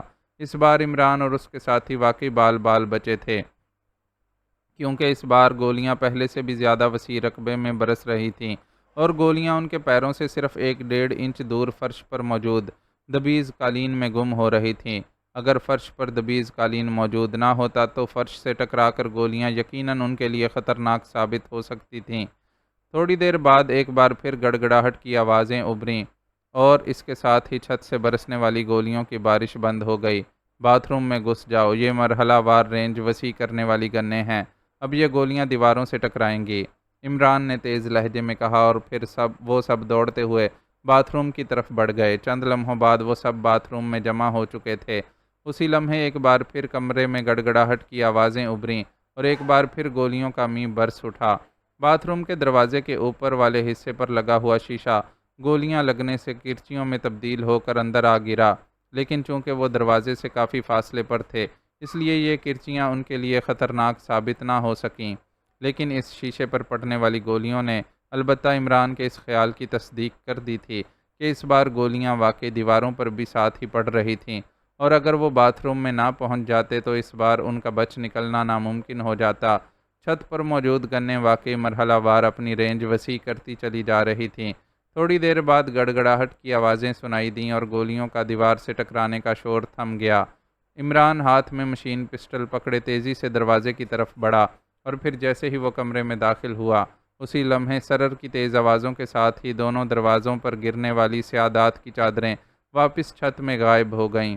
عمران بجلی کی سی تیزی سے لیبارٹری والے دروازے کی سائیڈ میں دیوار کے ساتھ لگ کر کھڑا ہو گیا۔ کمرے کا سارا فرنیچر مکمل طور پر تباہ ہو چکا تھا اور ہر طرف قالین پر سوراخ ہی سوراخ نظر آ رہے تھے، اور دیواروں سے ٹکرا کر گرنے والی گولیوں کا ڈھیر بھی فرش پر ادھر ادھر بکھرا ہوا نظر آ رہا تھا۔ عمران کے ساتھی باتھ روم کے دروازے پر آئے تو عمران نے ہاتھ کے اشارے سے انہیں واپس جانے کا کہہ دیا اور وہ واپس اندر چلے گئے۔ کھٹاک کی تیز آواز کے ساتھ ہی لیبارٹری کا دروازہ کھلا اور دوسرے لمحے ڈاکٹر زیدان کا سر دروازے سے باہر کی طرف نمودار ہوا۔ وہ شاید کمرے کی صورتحال کا جائزہ لے رہا تھا کہ عمران کا بازو حرکت میں آیا اور ڈاکٹر زیدان بے اختیار چیختا ہوا اچھل کر کمرے کے عین درمیان میں آ گرا۔ عمران نے اسے گردن سے پکڑ کر جھٹکا دے کر کمرے کے اندر اچھال دیا تھا۔ نیچے گرتے ہی ڈاکٹر زیدان بے اختیار اچھل کر کھڑا ہو گیا، اور پھر عمران کو صحیح سلامت کھڑے دیکھ کر اس کی آنکھیں ایک بار پھر پھیلنے ہی لگی تھیں کہ عمران نے ٹریگر دبا دیا، اور دوسرے لمحے کمرہ ڈاکٹر زیدان کے حلق سے نکلنے والی چیخ سے گونج اٹھا۔ تڑتڑاہٹ کی آواز کے ساتھ ہی عمران کے ہاتھ میں موجود مشین پسٹل کی گولیاں ڈاکٹر زیدان کے سینے میں اترتی چلی گئیں اور وہ فرش پر گر کر چند لمحے تڑپا اور پھر ساکت ہو گیا۔ باہر آ جاؤ، عمران نے اونچی آواز میں اپنے ساتھیوں سے کہا، اور وہ سب ایک ایک کر کے باتھ روم سے باہر آ گئے۔ میں نے تو سوچا تھا کہ ان سائنسدانوں کو اس قدر بھیانک سزا نہ دوں، لیکن یہ سائنسدان کم اور قاتل زیادہ ہیں، اس لیے آؤ میرے ساتھ، اب اس ڈاکٹر زیدان کے باقی ساتھیوں کا بھی خاتمہ کر دیں۔ عمران نے ہونٹ بھینچتے ہوئے کہا، اور پھر وہ تیزی سے راہداری میں داخل ہو گئے۔ راہداری کی دیوار پر دروازے کے ساتھ ہی ایک سرخ رنگ کا بٹن موجود تھا، اور عمران سمجھ گیا کہ اس بٹن کی مدد سے ڈاکٹر زیدان نے دروازہ بند کیا ہوگا، اور وہ تیزی سے آگے بڑھتے چلے گئے۔ عبد الناصر بڑے مطمئن انداز میں اپنی مخصوص آرام گاہ میں آرام کرسی پر نیم دراز تھا۔ اس کی آنکھیں بند تھیں، ساتھ ہی ایک چھوٹی سی میز پر موجود فون تھا۔ عمران اور اس کے ساتھی شٹل کی تباہی کے ساتھ ہی ہلاک ہو چکے تھے، اور ڈاکٹر زیدان نے خود انہیں چیک کر کے ان کی موت کی تصدیق کر دی تھی، اس لیے عبد الناصر کو اب ان کی موت کا مکمل یقین ہو چکا تھا۔ گو ڈاکٹر زیدان نے اس سے ان لاشوں کو مین سیکشن بھجوانے کی بات کی تھی، لیکن نہ جانے کیا بات تھی کہ اس کا دل کسی طرح بھی مین سیکشن کھولنے کو نہ کہہ رہا تھا۔ چنانچہ اس نے ڈاکٹر زیدان کو حکم دے دیا تھا کہ وہ ان لاشوں کو برقی بھٹی میں ڈال دے، اور اب وہ بیٹھا یہ سوچ رہا تھا کہ شٹل اور اسپیشل بلاک کو پروجیکٹ مکمل ہونے سے پہلے دوبارہ تعمیر کرائے، یا اس وقت تک انتظار کرے جب تک پروجیکٹ مکمل نہ ہو جائے۔ اور پھر اس نے طویل سوچ بچار کے بعد یہی فیصلہ کیا کہ پروجیکٹ کو ابھی مکمل ہونے میں کافی عرصہ لگ جائے گا، اس وقت تک اسپیشل بلاک اور شٹل کی تعمیریں نو ہونی چاہیے۔ لیکن یہ فیصلہ کرنے کے کچھ دیر بعد اس نے ایک بار پھر فیصلہ بدل دیا، کیونکہ اس تعمیر کے لیے باہر سے لوگوں کو ہیڈ کوارٹر میں بلوانا پڑے گا، اور وہ پروجیکٹ مکمل ہونے سے پہلے ایسا نہ کرنا چاہتا تھا۔ چنانچہ آخرکار اس نے یہ حتمی فیصلہ کر لیا کہ فی الحال یہ سب کچھ ایسے ہی رہنے دیا جائے، اور اس حتمی فیصلے کے ساتھ ہی اس نے آنکھیں کھولی ہی تھیں کہ میز پر رکھے ہوئے فون کی گھنٹی بج اٹھی، اور عبد الناصر نے چونک کر فون کی طرف دیکھا اور پھر ہاتھ بڑھا کر ریسیور اٹھا لیا۔ یس، عبد الناصر نے سخت لہجے میں کہا۔ ڈاکٹر زیدان کی کال ہے جناب، دوسری طرف سے اس کے سیکرٹری کی آواز سنائی دی۔ او اچھا، بات کراؤ، عبد الناصر نے کہا۔ ہیلو ہیلو، ڈاکٹر زیدان بول رہا ہوں، ڈاکٹر زیدان کی آواز سنائی دی۔ یس ڈاکٹر، عبد الناصر بول رہا ہوں، کیا بات ہے، کیوں کال کی ہے؟ عبد الناصر نے قدرے نرم لہجے میں پوچھا۔ باس، انتہائی زبردست خوشخبری ہے، ڈاکٹر مارٹن نے حیرت انگیز کارنامہ سر انجام دیا ہے، پروجیکٹ مکمل ہو چکا ہے۔ ڈاکٹر زیدان کی انتہائی پرجوش آواز سنائی دی۔ پروجیکٹ مکمل ہو گیا ہے؟ ابھی سے؟ وہ کیسے؟ ابھی تو تم کہہ رہے تھے کہ کافی عرصہ لگ جائے گا۔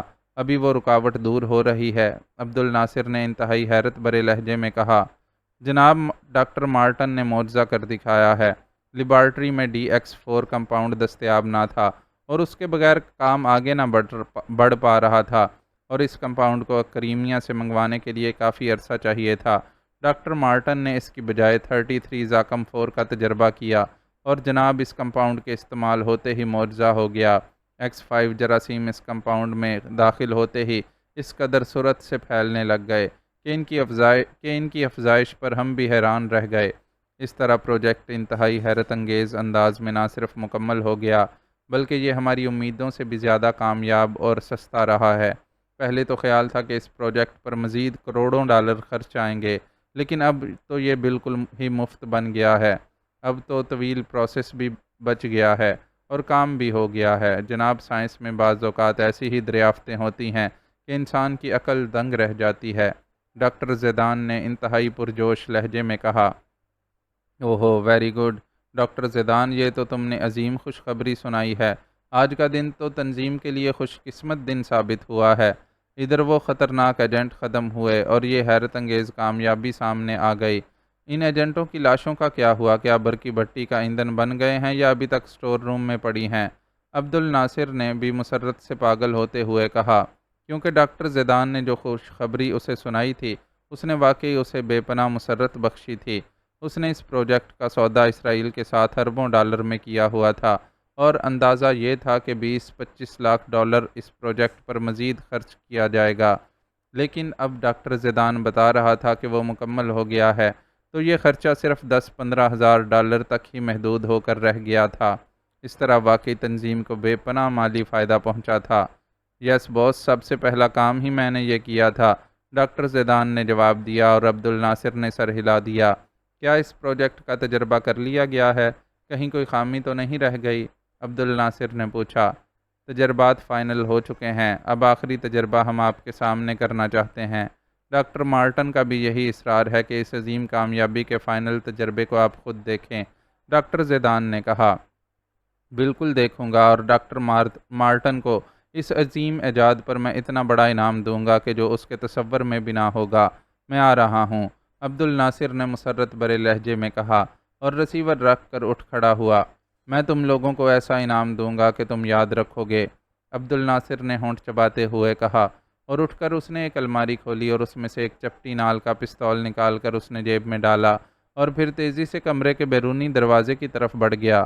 میں تمہیں انعام میں موت دوں گا ڈاکٹر زیدان اور ڈاکٹر مارٹن، تاکہ تم اس قابل ہی نہ رہو کہ آئندہ اس پروجیکٹ کو کسی اور ملک کے ہاتھ فروخت کر سکو، عبد الناصر نے ایک راہداری میں سے گزرتے ہوئے بڑبڑا کر کہا، اور پھر چند راہداریوں سے گزرنے کے بعد وہ ایک چھوٹے سے کمرے میں داخل ہوا اور اس نے کمرے کا دروازہ بند کر کے اس کی دیوار پر نصب سوئچ پینل کے کئی بٹن پریس کر دیے۔ بٹن پریس ہوتے ہی دور کہیں سے گڑگڑاہٹ کی تیز آوازیں ابھریں اور اس کے ساتھ ہی کمرے کی ایک دیوار درمیان سے پھٹ گئی۔ عبد الناصر نے مین سیکشن اور لیبارٹری کے درمیان بند راستہ کھول دیا تھا۔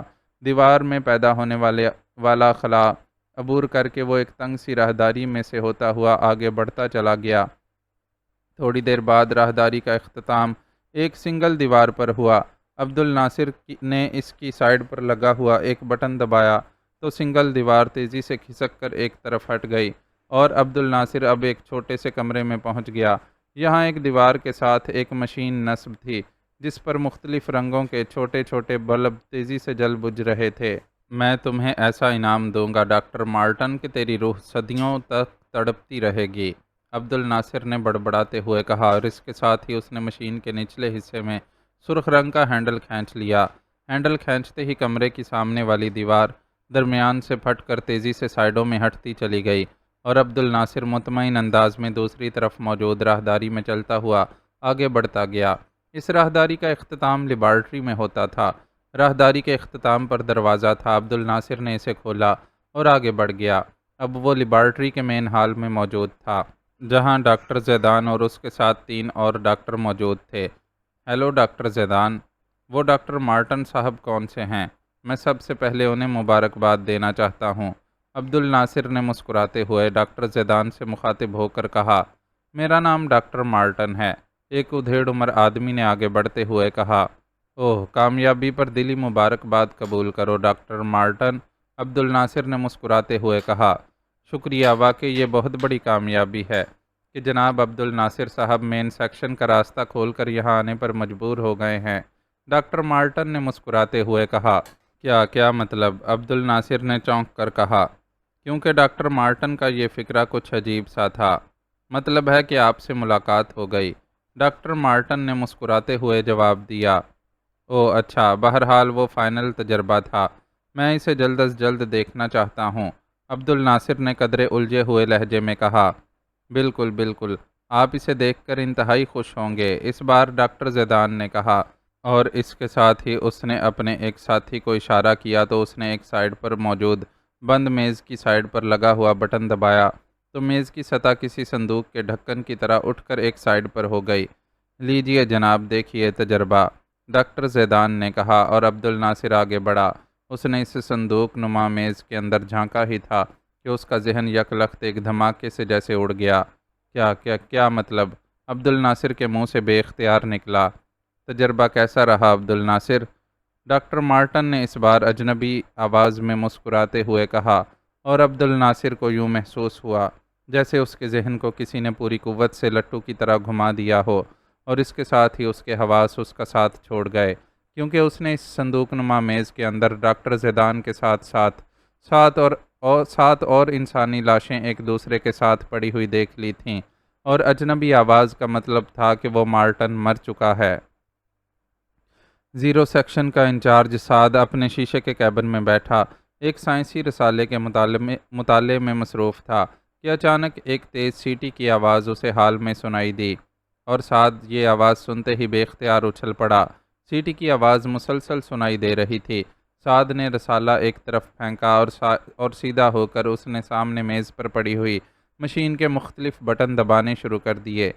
یہ لیبارٹری کے مین سیکشن میں جانے والا راستہ کون کھول رہا ہے؟ باس نے تو فیصلہ کیا تھا کہ پروجیکٹ مکمل ہونے تک راستہ نہ کھولا جائے گا، سعد نے بڑبڑاتے ہوئے کہا، کیونکہ اچانک سنائی دینے والی سیٹی کی آواز بتا رہی تھی کہ راستہ کھولنے والی مین مشین کو آن کیا گیا ہے۔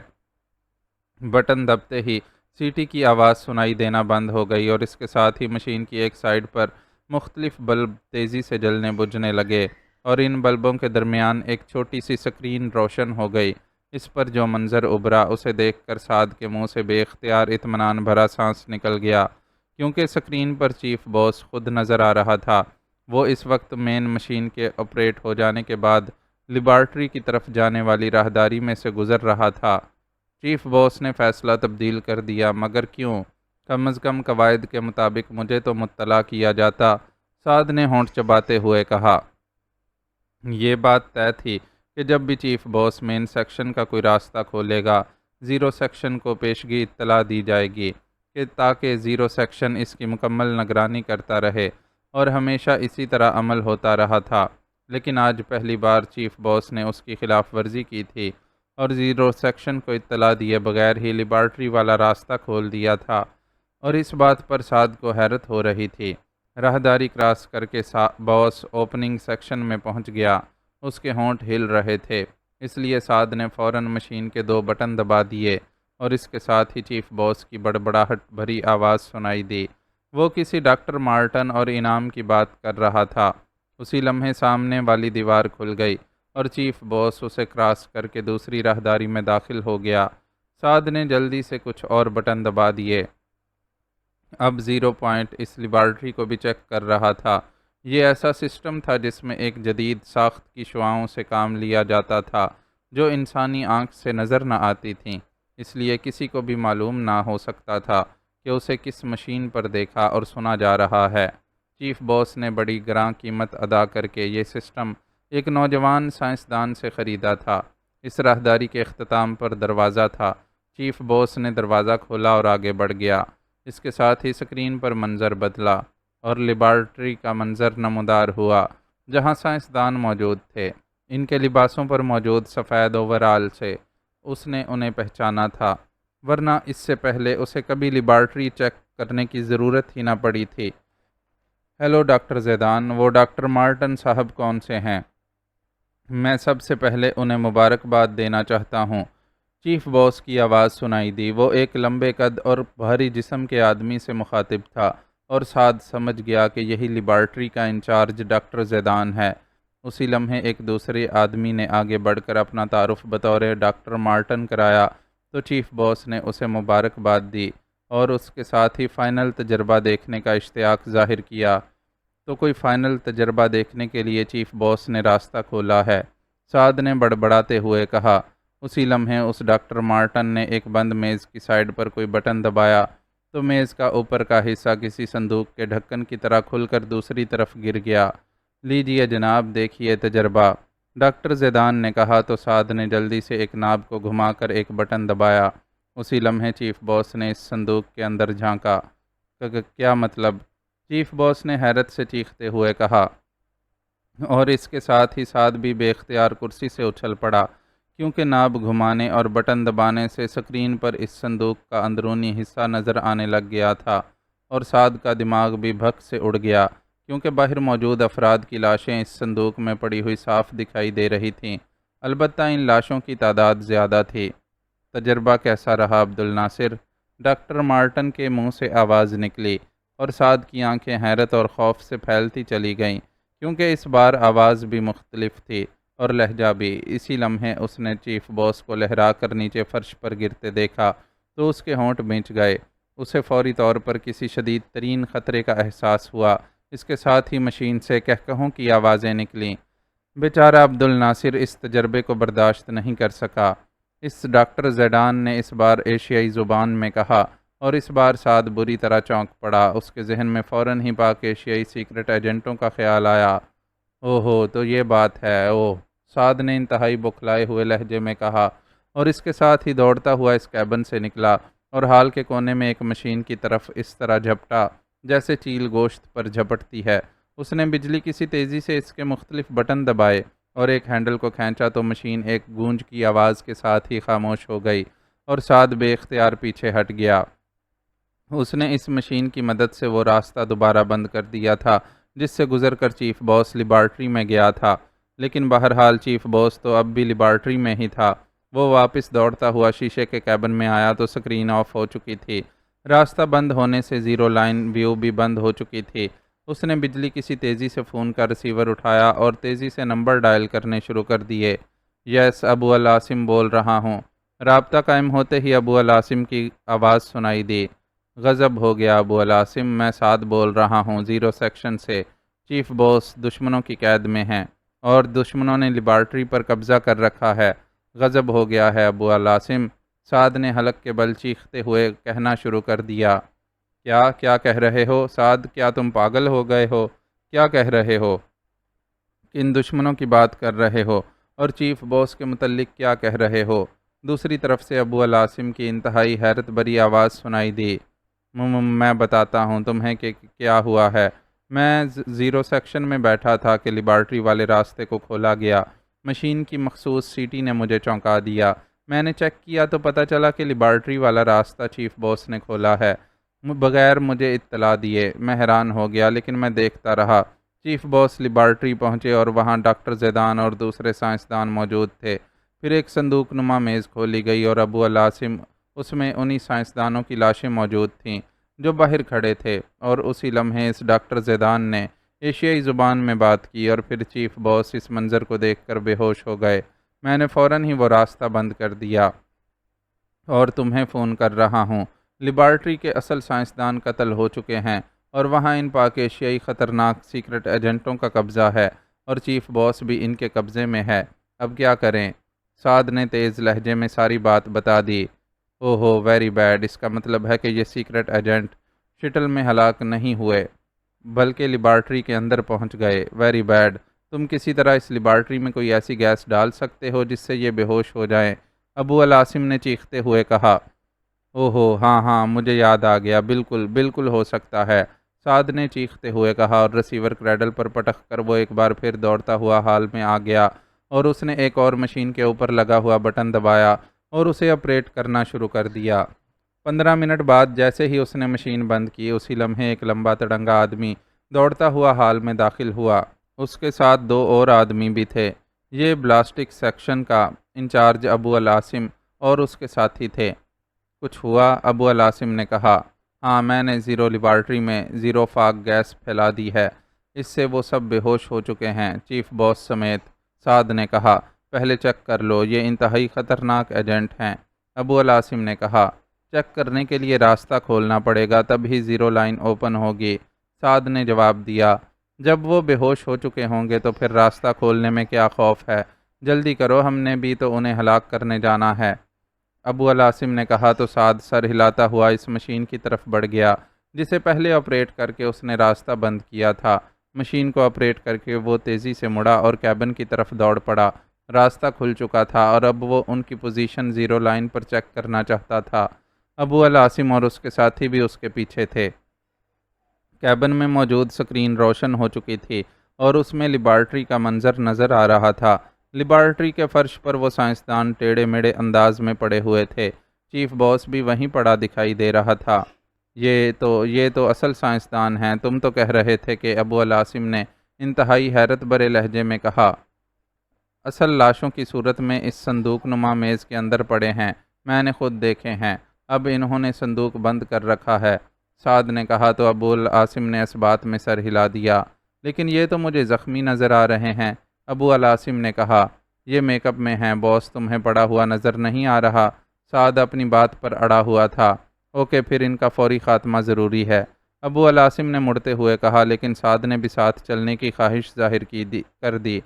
ٹھیک ہے، آ جاؤ، ابو العاصم نے کہا اور سعد نے جلدی سے مشین آف کی اور پھر تیزی سے کیبن کی ایک سائڈ پر موجود الماری کھول کر اس میں سے ایک مشین گن نکالی اور ابو العاصم اور اس کے ساتھیوں کے پیچھے دوڑ پڑا۔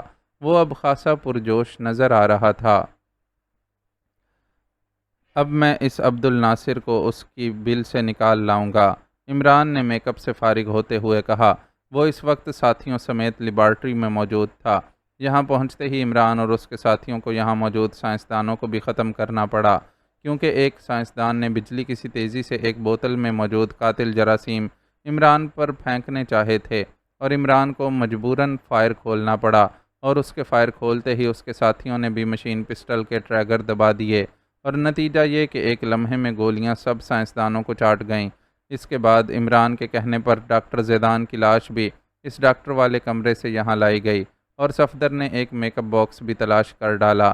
چنانچہ عمران نے ایک پلاننگ کے تحت اپنا اور اپنے ساتھیوں پر ان سائنسدانوں کا میک اپ کرنا شروع کر دیا۔ تنویر کا قد و قامت چونکہ ڈاکٹر زیدان سے ملتا تھا، اس لیے اس نے تنویر کو ڈاکٹر زیدان بنا دیا تھا اور خود اس نے ایک اور ڈاکٹر کا روپ دھارا تھا۔ اس طرح صفدر اور ابو نجد پر بھی اس نے ان میں سے 2 سائنسدانوں کا میک اپ کر دیا تھا۔ البتہ چونکہ ان سائنسدانوں میں کوئی عورت نہ تھی، اس لیے جولیا کا مسئلہ تھا، لیکن اب ظاہر ہے وہ اسے نہ کہیں چھپا سکتا تھا اور نہ ہی وہ اسے یہاں رکھ کر رسک لے سکتا تھا۔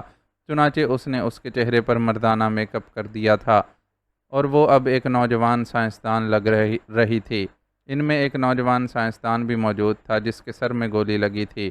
جولیا نے اس کا لباس پہن لیا تھا جو اس کے جسم پر خاصا ڈھیلا تھا، اس طرح وہ بظاہر دیکھنے سے مرد ہی لگ رہی تھی۔ سب سے آخر میں عمران نے اپنا میک اپ کیا۔ اب ان سب کو اٹھا کر اس صندوق نما میز میں ڈال دو تاکہ شوبدہ گر عین موقع پر ہی شوبدہ دکھا سکے، عمران نے کہا، اور اس کے ساتھیوں نے لاشوں کو اٹھا کر اس صندوق میں ڈالنا شروع کر دیا۔ جبکہ عمران اس پروجیکٹ کی طرف بڑھ گیا، اس نے اسے ضائع کرنا شروع کر دیا۔ تھوڑی دیر بعد اس نے اطمینان کا ایک طویل سانس لیا۔ اب تک جو کچھ ان لوگوں نے کیا تھا اس کا عمران نے خاتمہ کر دیا تھا۔ چونکہ وہ سائنسدان ہلاک ہو چکے تھے، اس لیے ظاہر ہے اس پروجیکٹ کا فارمولہ بھی ان کے ساتھ ہی ختم ہو گیا تھا۔ تمہارے ذہن میں آخر پلاننگ کیا ہے؟ جولیا نے کہا۔ شوبدہ گر سے شوبدے کی تفصیلات نہیں پوچھی جاتی، صرف شوبدہ دیکھا جاتا ہے، عمران نے مسکراتے ہوئے کہا، اور پھر اس نے میز پر رکھے ہوئے فون کا ریسیور اٹھا لیا۔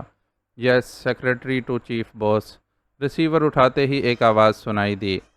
ڈاکٹر زیدان بول رہا ہوں، فوراً چیف باس سے بات کراؤ، اٹ از ایمرجنسی، عمران نے ڈاکٹر زیدان کے لہجے میں بات کرتے ہوئے کہا۔ یس سر، ہولڈ آن کریں، دوسری طرف سے کہا گیا، اور پھر چند لمحوں بعد سیکریٹری کی آواز سنائی دی۔ وہ عمران کو بات کرنے کے لیے کہہ رہا تھا۔ ہیلو ڈاکٹر زیدان بول رہا ہوں، عمران نے کہا۔ یس ڈاکٹر، عبد الناصر بول رہا ہوں، کیا بات ہے، کیوں کال کی ہے؟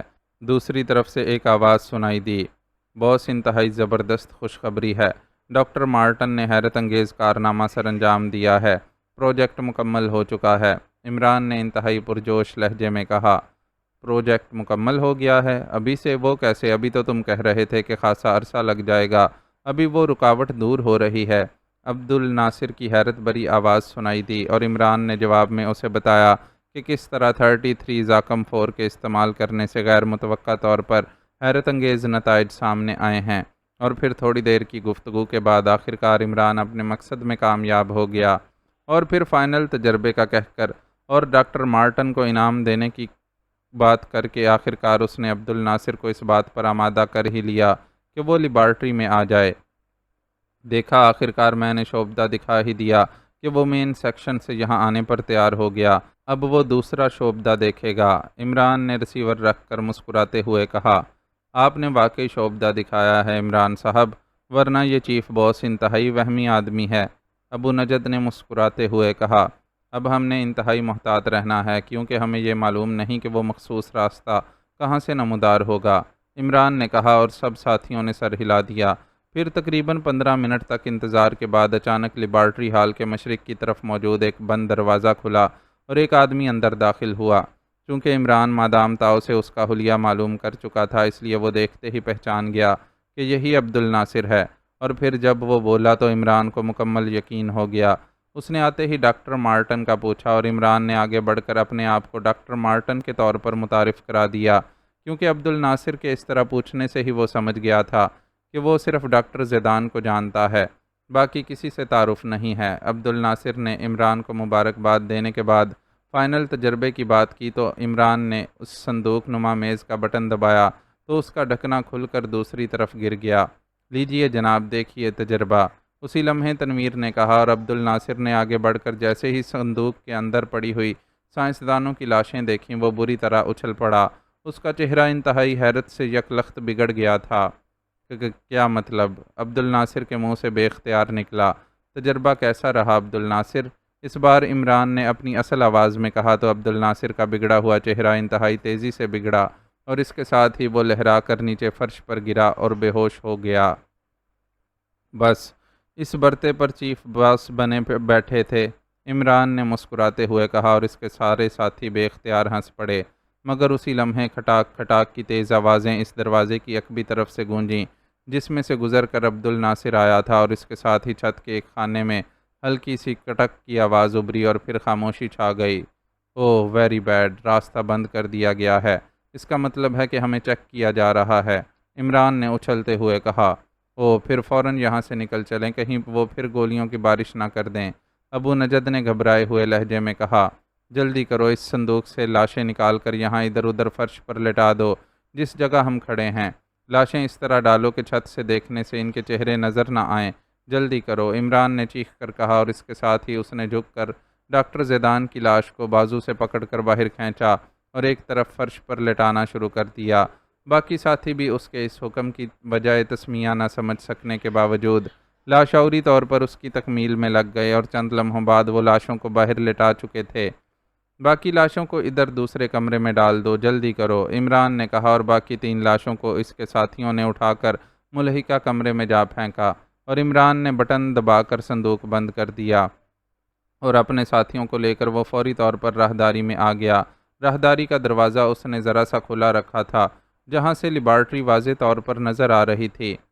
مجھے یقین ہے کہ بے ہوش کرنے والی گیس کا فائر ہوگا، اس لیے جیسے ہی میں 1 کہوں تم نے سانس روک لینے ہیں، میری ناک ضرورت سے زیادہ لمبی ہے اس لیے میں اسے سونگھ لوں گا، عمران نے کہا، اور چند لمحوں بعد اچانک اس کے منہ سے 1 نکلا، اور اس کے ساتھ ہی اس نے خود بھی سانس روک لیا۔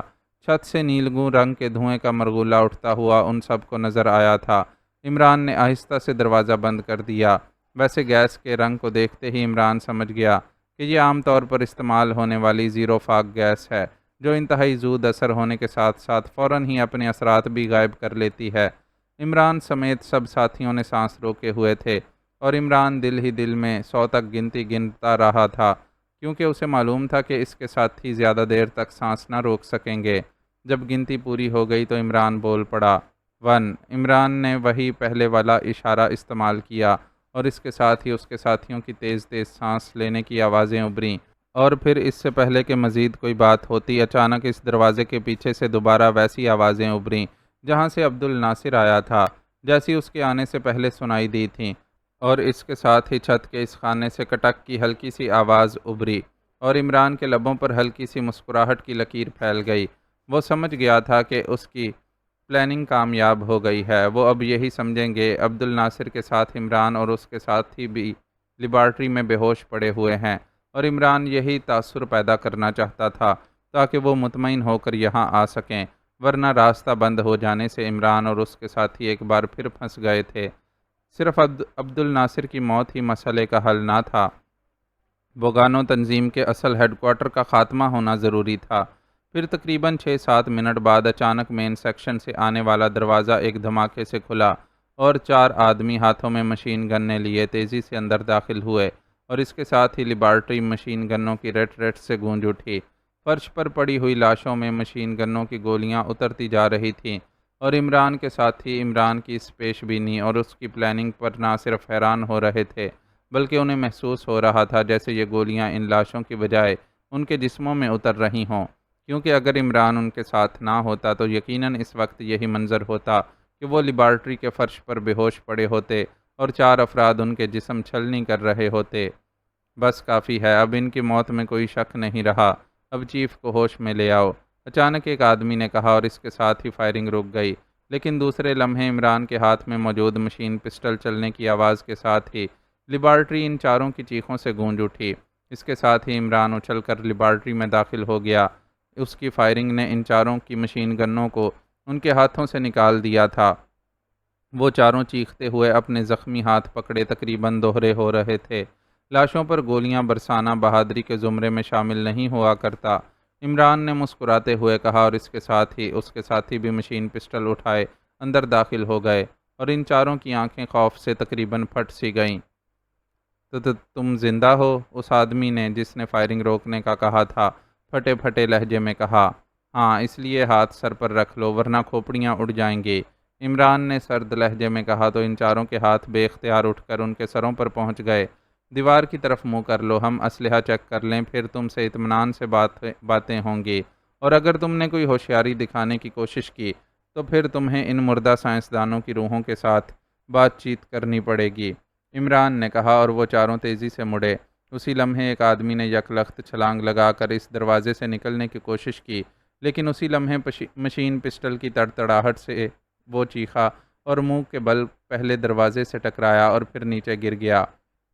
وہ صرف چند لمحے تڑپنے کے بعد ساکت ہو گیا، جبکہ باقی افراد نے دیوار پر ہاتھ رکھ دیے تھے، ان کے جسم آہستہ آہستہ لرز رہے تھے۔ عمران نے سر ہلا کر اپنے ساتھیوں کو مخصوص اشارہ کیا، ان کی جیبوں سے اسلحہ نکال لو، عمران نے مخصوص اشارہ کر کے زبان سے کہا، اور اس کے ساتھ ہی وہ ایک آدمی کی طرف خود بھی بڑھ گیا، جبکہ 2 کی طرف تنویر اور صفدر بڑھے تھے۔ صفدر نے ابو نجد کو اشارہ کر کے روک دیا تھا، جبکہ جولیا نے سرے سے حرکت ہی نہ کی تھی۔ پھر عمران، صفدر اور تنویر کے بازو بیک وقت حرکت میں آئے، اور ان تینوں کی کھوپڑیوں پر مشین پسٹل کے دستے پوری قوت سے پڑے، اور وہ سب چیختے ہوئے نیچے گرے ہی تھے کہ ان تینوں کی لاتیں حرکت میں آئیں، اور ان کی کن پٹیوں پر پڑنے والی لاتوں کی ضربوں نے انہیں فوراً بے حس کر دیا۔ ابو نجد، رسیاں ڈھونڈ کر اس چیف باس سمیت ان تینوں کو باندھ لو، جولیا تمہاری مدد کرے گی، ہم اس دوران ہیڈ کوارٹر کو چیک کر لیں، عمران نے کہا، اور جولیا اور ابو نجد کے سر ہلانے پر وہ تیزی سے دروازہ کھول کر اندر راہداری میں داخل ہو گئے۔ درد کی ایک تیز لہر عبد الناصر کے جسم میں دوڑی، اور اس کے ساتھ ہی اس کے سوئے ہوئے ذہن کو جیسے کسی نے جھنجھوڑ کر جگا دیا۔ اس کی آنکھیں ایک جھٹکے سے کھلیں اور اس نے لاشعوری طور پر اٹھنے کی کوشش کی، لیکن دوسرے لمحے خود بخود اس کے منہ سے ایک طویل سانس نکل گیا، کیونکہ اس نے دیکھ لیا تھا کہ اس کا جسم رسیوں سے بندھا ہوا تھا، اور وہ کسی بڑی جیپ کے عقبی حصے میں فرش پر پڑا ہوا تھا، جبکہ جیپ کے اس عقبی حصے میں 4 افراد سیٹوں پر موجود تھے، اور جیپ جس انداز میں ہچکولے کھا رہی تھی، اس سے وہ سمجھ گیا کہ جیپ ریت پر چل رہی ہے۔ اسے ہوش آ گیا ہے۔ اسی لمحے ایک آدمی نے دوسرے سے بات کرتے ہوئے کہا، مبارک ہو، یہ تو بڑی خوشخبری ہے۔ دوسرے نے مسکراتے ہوئے کہا، تم سے تو بات کرنا ہی مصیبت ہے، پہلے آدمی نے جھلائے ہوئے لہجے میں کہا۔ جہاں شیطان موجود ہو وہاں مصیبت تو بہرحال آتی ہی ہے۔ اس آدمی نے پہلے جیسے شرارت بھرے لہجے میں کہا، یہ تم مجھے شیطان کہہ رہے ہو یا اپنے آپ کو؟ اس بار پہلے آدمی نے غراتے ہوئے کہا۔ اس کا انداز ایسا تھا جیسے وہ ابھی دوسرے آدمی سے لڑ پڑے گا۔ ارے ارے، بوگانو کے چیف کی موجودگی میں تم کیسے اعزاز حاصل کر سکتے ہو؟ بوگانو کا معنی ہے شیطان، اس آدمی نے جواب دیا، اور اس بار پہلا آدمی بے اختیار ہنس پڑا۔ عبد الناصر کے ذہن میں مسلسل دھماکے ہو رہے تھے۔ وہ جس حالت میں پڑا تھا اور جو لوگ اس کے گرد موجود تھے، اس سے تو صاف ظاہر ہو رہا تھا کہ وہ لوگ وہی خطرناک پاک ایشیائی سیکرٹ ایجنٹ ہیں، لیکن وہ سوچ رہا تھا کہ یہ لوگ اسے ہیڈ کوارٹر سے کیسے نکال لائے اور اب کہاں جا رہے ہیں۔ سعد ابو العاصم اور ہیڈ کوارٹر میں موجود دوسرے آدمیوں کا کیا ہوا؟ یہ ساری باتیں اس کے ذہن میں گڈمڈ سی ہو رہی تھیں، لیکن ظاہر ہے وہ اپنے طور پر کسی سوال کا جواب حاصل نہ کر سکتا تھا۔ اسی لمحے جیپ ایک جھٹکے سے رک گئی اور وہ چاروں تیزی سے جیپ سے نیچے اتر گئے، جبکہ وہ اسی طرح جیپ کے درمیانی حصے میں بندھا ہوا پڑا تھا۔ اس کے دونوں ہاتھ عقب میں کر کے باندھے ہوئے تھے اور اس کے ساتھ ہی پیر بھی۔ اس نے ایک جھٹکے سے اپنے اوپر والے جسم کو اٹھانے کی کوشش کی اور تھوڑی دیر کی کوششوں کے بعد وہ اٹھ کر بیٹھ جانے میں کامیاب ہو گیا۔ باہر سے مختلف ملی جلی آوازیں اسے سنائی دے رہی تھیں، اور آوازوں سے اندازہ ہوتا تھا کہ باہر صرف وہی چار ہی نہیں اور بھی بہت سے لوگ ہیں، لیکن عبد الناصر کی پوری توجہ فی الحال اپنے آپ کو کسی طرح آزاد کرانے پر مرتکز تھی۔ تب ہی ان کی گرفت سے فرار ہونے کی کوئی کوشش کی جا سکتی تھی۔ اس نے جیپ کی سائیڈ سیٹ کا سہارا لیا اور پھر اٹھ کر کھڑے ہونے کی کوشش شروع کر دی، اور پھر تھوڑی سی کوشش کے بعد اٹھ کر کھڑا تو نہ ہو سکا، البتہ وہ جیپ کی ایک نشست پر بیٹھ جانے میں کامیاب ضرور ہو گیا۔ اس کے ساتھ ہی اس نے اپنے اوپر والے جسم کو آگے کی طرف جھکایا اور اس کے دونوں بازو مڑ کر اس کے سر کے اوپر سے ہوتے ہوئے آگے کی طرف ہو گئے۔ گو اسی طرح اس کے بازو مڑ گئے تھے اور ان میں شدید تکلیف محسوس ہونے لگ گئی تھی، لیکن آزادی ایک ایسا لفظ تھا جس نے یہ ساری تکلیف وقتی طور پر فراموش کر دی تھی۔ اس نے اپنے نچلے جسم کو سیٹ پر پیچھے کی طرف دھکیلا اور چند لمحوں بعد اس کے بندھے ہوئے لیکن مڑے ہوئے ہاتھ اس کی پنڈلیوں پر اس جگہ تک پہنچ گئے جہاں رسی بندھی ہوئی تھی۔ اس نے جلدی سے انگلیوں کو حرکت دی اور ایک لمحے بعد اس کی انگلیاں اس رسی کے سرے کو پکڑ لینے میں کامیاب ہو چکی تھیں جس سے گانٹھ باندھی گئی تھی۔ اس نے ایک جھٹکے سے رسی کھینچی اور اس کے ساتھ ہی گانٹھ کھلی اور اس کے پیر رسی کی گرفت سے آزاد ہو گئے، اور اس کے ساتھ ہی وہ تیزی سے کھسکتا ہوا جیپ کی اندرونی بند سائیڈ کی طرف ہو گیا جہاں جیپ کے ڈرائیونگ کیبن کی پشت تھی۔ وہاں درمیان میں شیشے کی ایک چھوٹی سی کھڑکی تھی جو بند تھی، البتہ اس کا کنارہ تھوڑا سا اکھڑا ہوا تھا، اور اس نے ہاتھ آگے کر لینے کی وجہ سے کلائیوں میں بندھی ہوئی گانٹھ کا اندازہ چیک کر لیا تھا۔ اسے یقین تھا کہ اس کنارے کو گانٹھ کی ایک قدرے ڈھیلی رسی کے درمیان داخل کرنے کے بعد وہ جھٹکے سے اس گانٹھ کو کھول لینے میں کامیاب رہے گا، اور ایسا ہی ہوا۔ چند لمحوں کی کوششوں کے بعد اس کے ہاتھ آزاد ہو چکے تھے۔ اب آزاد ہونے کے بعد مسئلہ یہاں سے فرار کا تھا۔ وہ تیزی سے جیپ کے کھلے حصے کی طرف بڑھا۔ اسے اب آوازیں جیپ کے ڈرائیونگ کیبن کی طرف سے آ رہی تھیں۔ اس نے سر باہر نکال کر جھانکا تو اس کا دل مسرت سے معمور ہو گیا، کیونکہ وہ جیپ صحرا میں موجود بڑے بڑے ٹیلوں کے قریب موجود تھی اور اس طرف کوئی آدمی نہ تھا۔ وہ کسی سانپ کی سی تیز رفتاری سے جیپ سے نیچے اترا اور بجلی کسی تیزی سے ایک ٹیلے کی اوٹ میں چلا گیا۔ اس کے بعد اس نے اپنے پورے جسم کی قوت لگا کر ان ٹیلوں کے پیچھے ہی پیچھے دوڑنا شروع کر دیا۔ چونکہ وہ ان صحراؤں سے مانوس تھا، اس لیے اسے معلوم تھا کہ کس طرح وہ جیپ والوں کی نظروں سے بچا رہ سکتا ہے۔ اسے معلوم تھا کہ جیسے ہی اس کے فرار کا علم ہوگا، وہ لوگ جیپوں کے ذریعے اس پورے علاقے کو گھیر لیں گے، اس لیے وہ کسی ایسی صحرائی لومڑی کی طرح اپنے پورے جسم و جان کی طاقت سے بھاگ رہا تھا جس کے پیچھے خونخوار بھیڑیے لگے ہوئے ہوں، اور دور دور تک لک و دک صحرا پھیلا ہوا تھا۔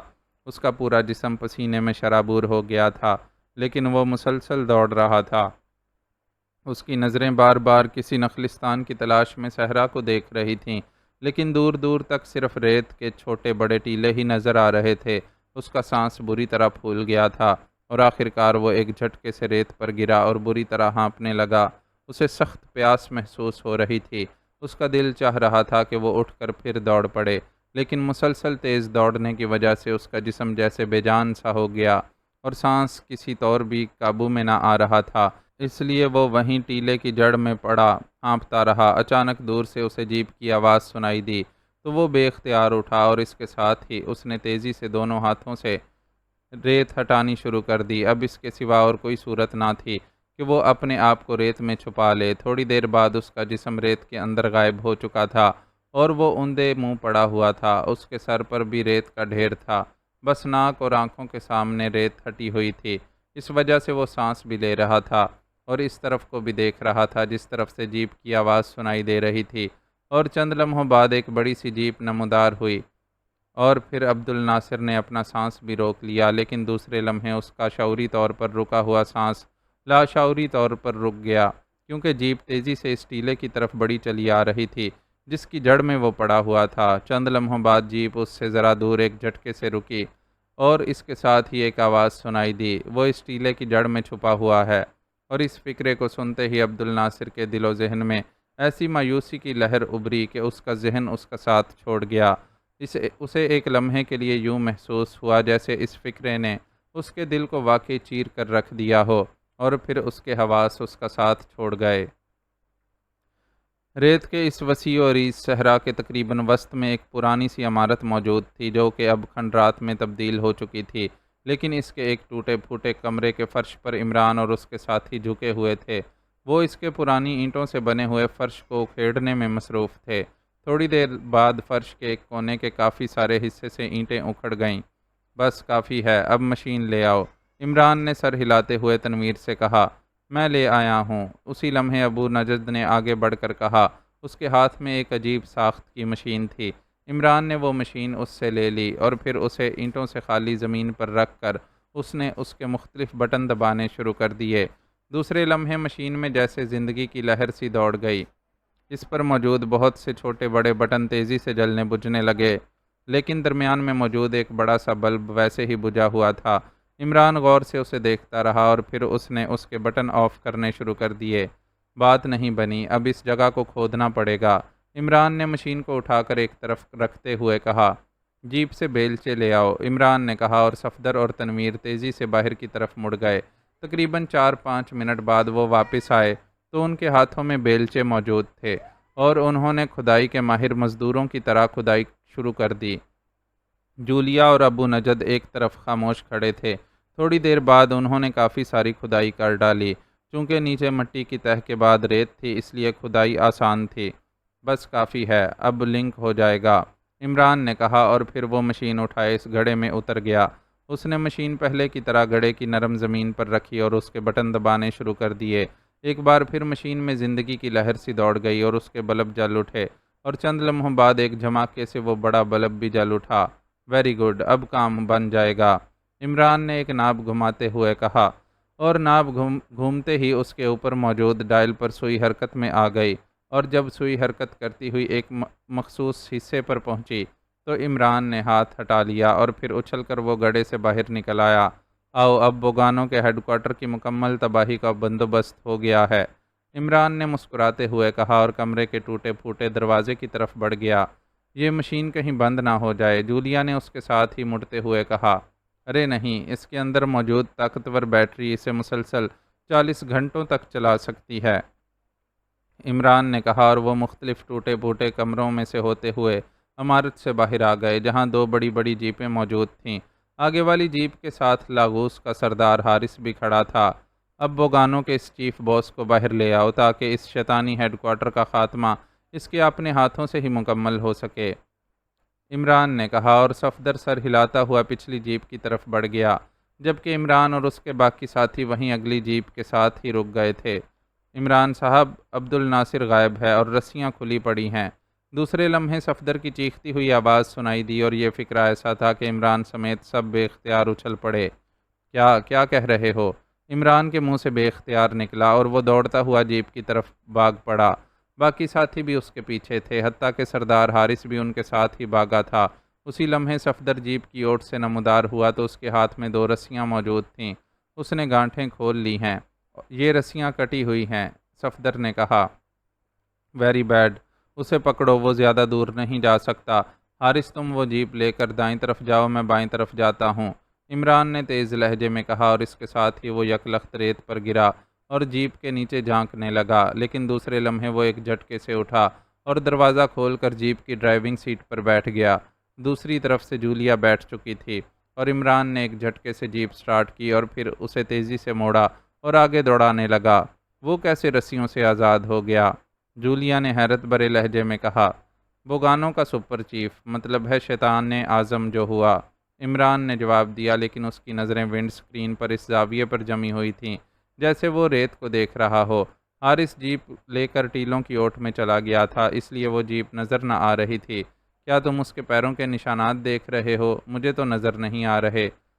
یہاں ریت پر پیروں کے نشانات اس طرح نظر نہیں آتے جس طرح سخت زمین پر آتے ہیں، یہ دوسرے انداز میں ہوتے ہیں اور دوسرے انداز میں ہی چیک کیے جاتے ہیں، عمران نے جواب دیا۔ وہ ٹیلوں کی اوٹ میں جیپ اڑاتا ہوا آگے بڑھتا چلا جا رہا تھا اور تھوڑی دیر بعد اس نے جیپ کی رفتار کم کرنی شروع کر دی۔ کیا ہوا؟ جولیا نے جیپ کی رفتار کم ہوتے دیکھ کر کہا، کیونکہ اسے دور دور تک صرف صحرا اور ریت کے ٹیلے ہی نظر آ رہے تھے۔ میں نے اسے چیک کر لیا ہے، عمران نے کہا اور جیپ کو آہستہ آہستہ ایک ٹیلے کی طرف لے جانے لگا۔ اس نے جیپ کی رفتار اور کم کر دی تھی۔ جولیا حیرت سے آنکھیں پھاڑ پھاڑ کر دیکھ رہی تھی، لیکن اسے سوائے ریت کے اور کچھ نظر نہ آ رہا تھا۔ کہاں ہے وہ؟ جولیا نے انتہائی حیرت بھرے لہجے میں کہا۔ وہ اس ٹیلے کی جڑ میں چھپا ہوا ہے، عمران نے تیز لہجے میں کہا۔ جیپ رک چکی تھی، اس لیے وہ دروازہ کھول کر نیچے اترا اور پھر بجلی کسی تیزی سے دوڑتا ہوا سامنے موجود ایک اونچے ٹیلے کی جڑ کی طرف دوڑ پڑا۔ جولیا بھی اتر کر اس کے پیچھے دوڑی اور صفدر اور تنویر بھی جیپ کے عقبی حصے سے اتر کر ان کے پیچھے لپکے۔ عمران نے ٹیلے کی جڑ میں جھک کر ہاتھ بڑھایا اور دوسرے لمحے جولیا یہ دیکھ کر حیرت سے اچھل پڑی کہ عمران نے ریت کے اندر مکمل طور پر دھنسے ہوئے ایک آدمی کو ایک جھٹکے سے باہر کھینچ لیا تھا۔ وہ واقعی عبد الناصر تھا، لیکن اس کی آنکھیں بند تھیں، وہ بے ہوش ہو چکا تھا۔ کمال ہے، تم نے ہی اسے ڈھونڈا ہے، ورنہ ہمیں اس حالت میں یہ کبھی نظر نہ آتا، تنویر نے حیرت بھرے لہجے میں کہا۔ اس کمال کے لیے آدمی کو صحرائی لومڑیوں کا شکاری بننا پڑتا ہے۔ اس طرح چھپنا صحرائی لومڑیوں کا خاص انداز ہے۔ یہ شخص یقیناً صحرائی لومڑیوں کا شکاری رہا ہے، اس لیے اسے اس انداز کا علم ہے، عمران نے مسکراتے ہوئے کہا، اور باقی ساتھیوں نے اس بات میں سر ہلا دیا۔ عمران نے جھک کر اس کے سینے پر ہاتھ رکھا اور پھر اس نے اس کا منہ اور ناک دونوں ہاتھوں سے بند کر دیا۔ چند لمحوں بعد عبد الناصر کے جسم میں حرکت محسوس ہوئی اور عمران پیچھے ہٹ گیا۔ عبد الناصر کی آنکھیں ایک جھٹکے سے کھلیں اور اس نے بے اختیار اٹھنے کی کوشش کی۔ اس کے چہرے پر شدید خوف کے تاثرات ابھر آئے تھے۔ تم نے اس طرح آزادی کے لیے جدوجہد کر کے میرے دل میں اپنی قدر بڑھا لی ہے عبد الناصر، عمران نے ایسے لہجے میں کہا جیسے وہ عبد الناصر کو اس کے اس کارنامے پر مبارکباد دے رہا ہو۔ تو تم نے مجھے پا لیا، کاش میں کسی نخلستان تک پہنچ جاتا۔ بہرحال ٹھیک ہے، اب میں اس سے زیادہ کیا کر سکتا ہوں؟ عبد الناصر نے انتہائی مایوسانہ لہجے میں کہا۔ ارے اس قدر شاندار انداز میں جدوجہد کرنے کے بعد اس طرح مایوسانہ لہجہ اپنانا تمہارے شیان شان نہیں۔ چلو اٹھ کر کھڑے ہو جاؤ، عمران نے مسکراتے ہوئے کہا اور عبد الناصر اٹھ کر کھڑا ہو گیا۔ اسی لمحے انہیں دور سے دوسری جیپ کی آواز سنائی دی اور اس کے ساتھ ہی حارث والی بڑی جیپ ایک ٹیلے کی اوٹ سے نمودار ہوئی۔ جیپ ان کے قریب آ کر ایک جھٹکے سے رک گئی۔ یہ مل گیا، کہاں چھپا ہوا تھا؟ جیپ رکتے ہی ابو نجد نے نیچے اترتے ہوئے کہا اور سردار حارث بھی جو ڈرائیونگ سیٹ پر تھا نیچے اتر گیا۔ تم ابو نجد، تم غدار، کاش تمہاری اس غداری پر میں تمہیں سزا دے سکتا، عبد الناصر نے جو خاموش کھڑا تھا یکلخت دانت پیستے ہوئے کہا۔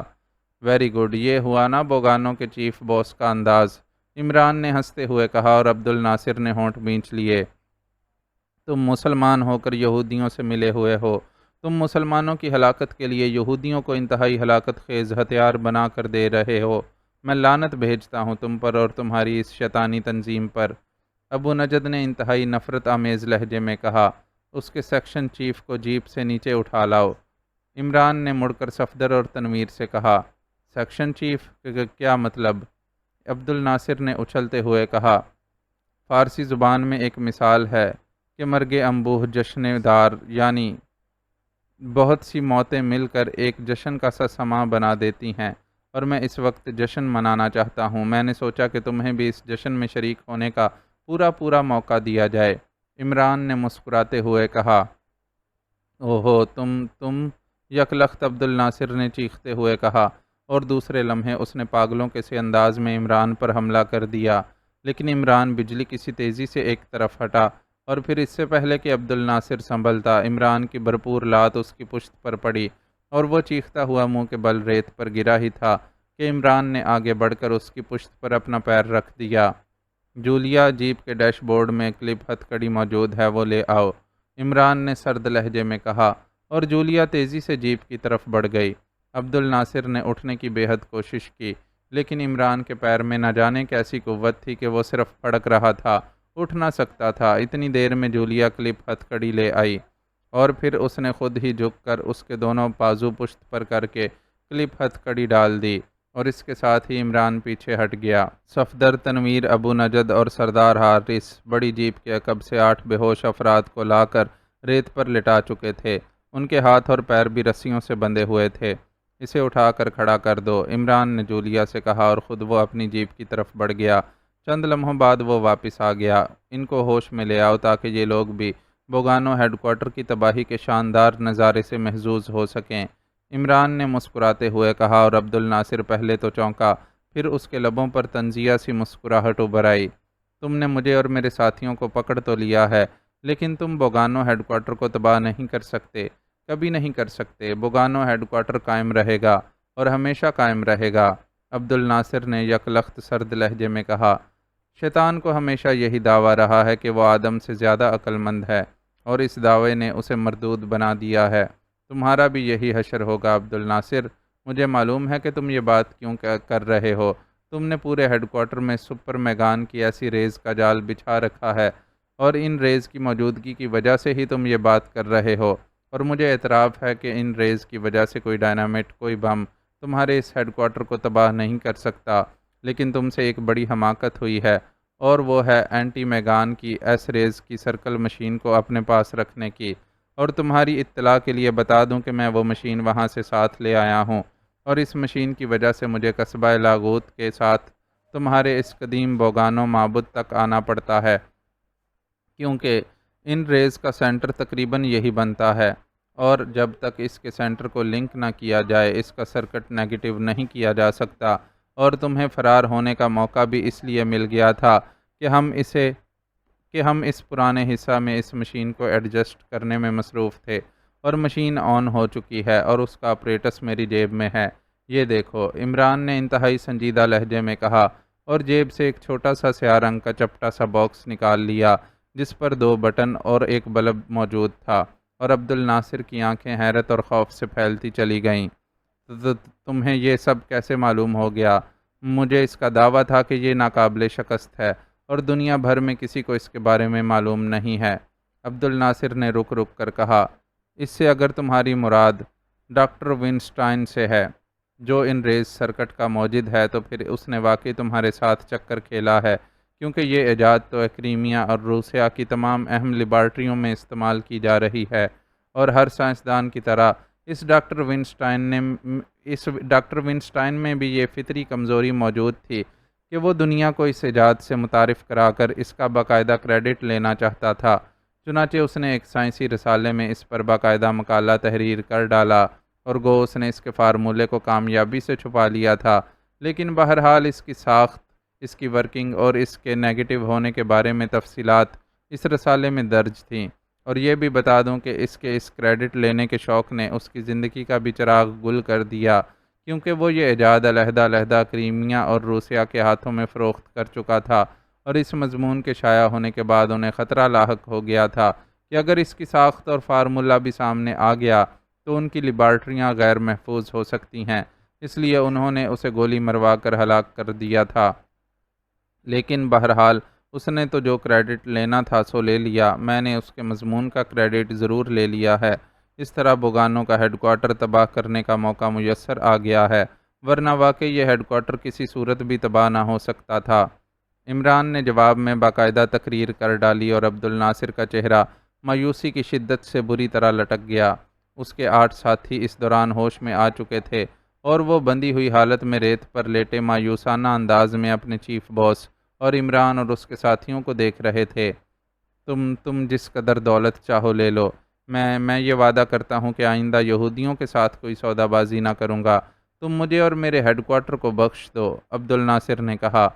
شیطان کے وعدے پر جس نے بھی اعتبار کیا اس کا ٹھکانہ بہرحال جہنم ہی بنتا ہے، اس لیے سوری شیطان اعظم صاحب، عمران نے مسکراتے ہوئے کہا، اور اس کے ساتھ ہی اس نے باکس پر موجود ایک بٹن دبا دیا۔ بٹن دبتے ہی باکس پر لگا ہوا بٹن جل اٹھا۔ مت تباہ کرو، مجھے مار ڈالو، مگر ہیڈ کوارٹر کو تباہ مت کرو، یک لخت عبد الناصر نے ہذیانی انداز میں چیختے ہوئے کہا۔ لیکن اسی لمحے عمران نے دوسرا بٹن دبا دیا اور اس کے ساتھ ہی بلب ایک جھماکے سے بجھ گیا، اور دوسرے لمحے دور صحرا کی ایک وسیع پٹی میں تیز تیز گڑگڑاہٹ کی آوازیں سنائی دیں، اور پھر جیسے کوئی خوفناک سا آتش فشاں پھٹتا ہے، اس طرح صحرا کا وہ حصہ فضا میں اوپر اٹھتا چلا گیا۔ ہر طرف ریت کا ایک طوفان سا برپا ہو گیا، جس میں سرخ سرخ شعلوں کی لپک بھی موجود تھی۔ اوہو، ہیڈ کوارٹر تباہ ہو گیا، میرا ہیڈ کوارٹر تباہ ہو گیا، یک لخت عبد الناصر نے پاگلوں کے سے انداز میں چیختے ہوئے کہا، اور اس کے ساتھ ہی وہ اوندے منہ ریت پر گرا اور اس طرح ایڑیاں رگڑنے لگا جیسے اس کی روح جسم سے نکل رہی ہو۔ اب آسمان پر ریت کا بادل سا بن گیا تھا، سرخ شعلے ختم ہو چکے تھے، کیونکہ ہزاروں ٹن ریت پہلے دھماکے سے فضا میں اٹھی تھی اور پھر واپس نیچے گرنے لگی تھی، اور وہ سب خاموش کھڑے اس تباہی کو دیکھ رہے تھے۔ ریت کا بادل ان کی مخالف سمت میں جا رہا تھا، کیونکہ ہوا کا رخ ادھر ہی تھا، ورنہ شاید وہ بھی اس ریت کے بادل میں پھنس کر مستقل نہ سہی عارضی طور پر یقیناً ریت میں زندہ دفن ہو جاتے۔ کافی دیر بعد صورتحال قدرے نارمل ہوئی تو عمران کے ساتھیوں نے ایک طویل سانس لیا۔ یہودیوں کا ایک اور خوفناک ہیڈ کوارٹر بالآخر تباہ ہو چکا تھا۔ یہ صدمے سے بے ہوش ہو چکا ہے، اسے ہوش میں لے آؤ، عمران نے سرد لہجے میں ساتھ کھڑے صفدر سے مخاطب ہو کر ریت پر اوندے منہ ساکت پڑے ہوئے عبد الناصر کی طرف اشارہ کرتے ہوئے کہا، اور صفدر تیزی سے عبد الناصر کی طرف بڑھا۔ عبد الناصر کے ساتھی پھٹی پھٹی آنکھیں لیے اس طرح ساکت بیٹھے ہوئے تھے جیسے کسی نے جادو کی چھڑی گھما کر انہیں مجسموں میں تبدیل کر دیا ہو۔ یہ تو مر چکا ہے، اچانک صفدر نے کہا، اور عمران اور اس کے ساتھی چونک پڑے۔ او، تو یہ ایک بار پھر فرار ہونے میں کامیاب ہو گیا، مگر اب مجبوری ہے، اب میں اسے تلاش نہیں کر سکتا، عمران نے ایک طویل سانس لیتے ہوئے کہا۔ تم نے خواہ یہ ڈرامہ کیا ہے، جولیا نے منہ بناتے ہوئے کہا۔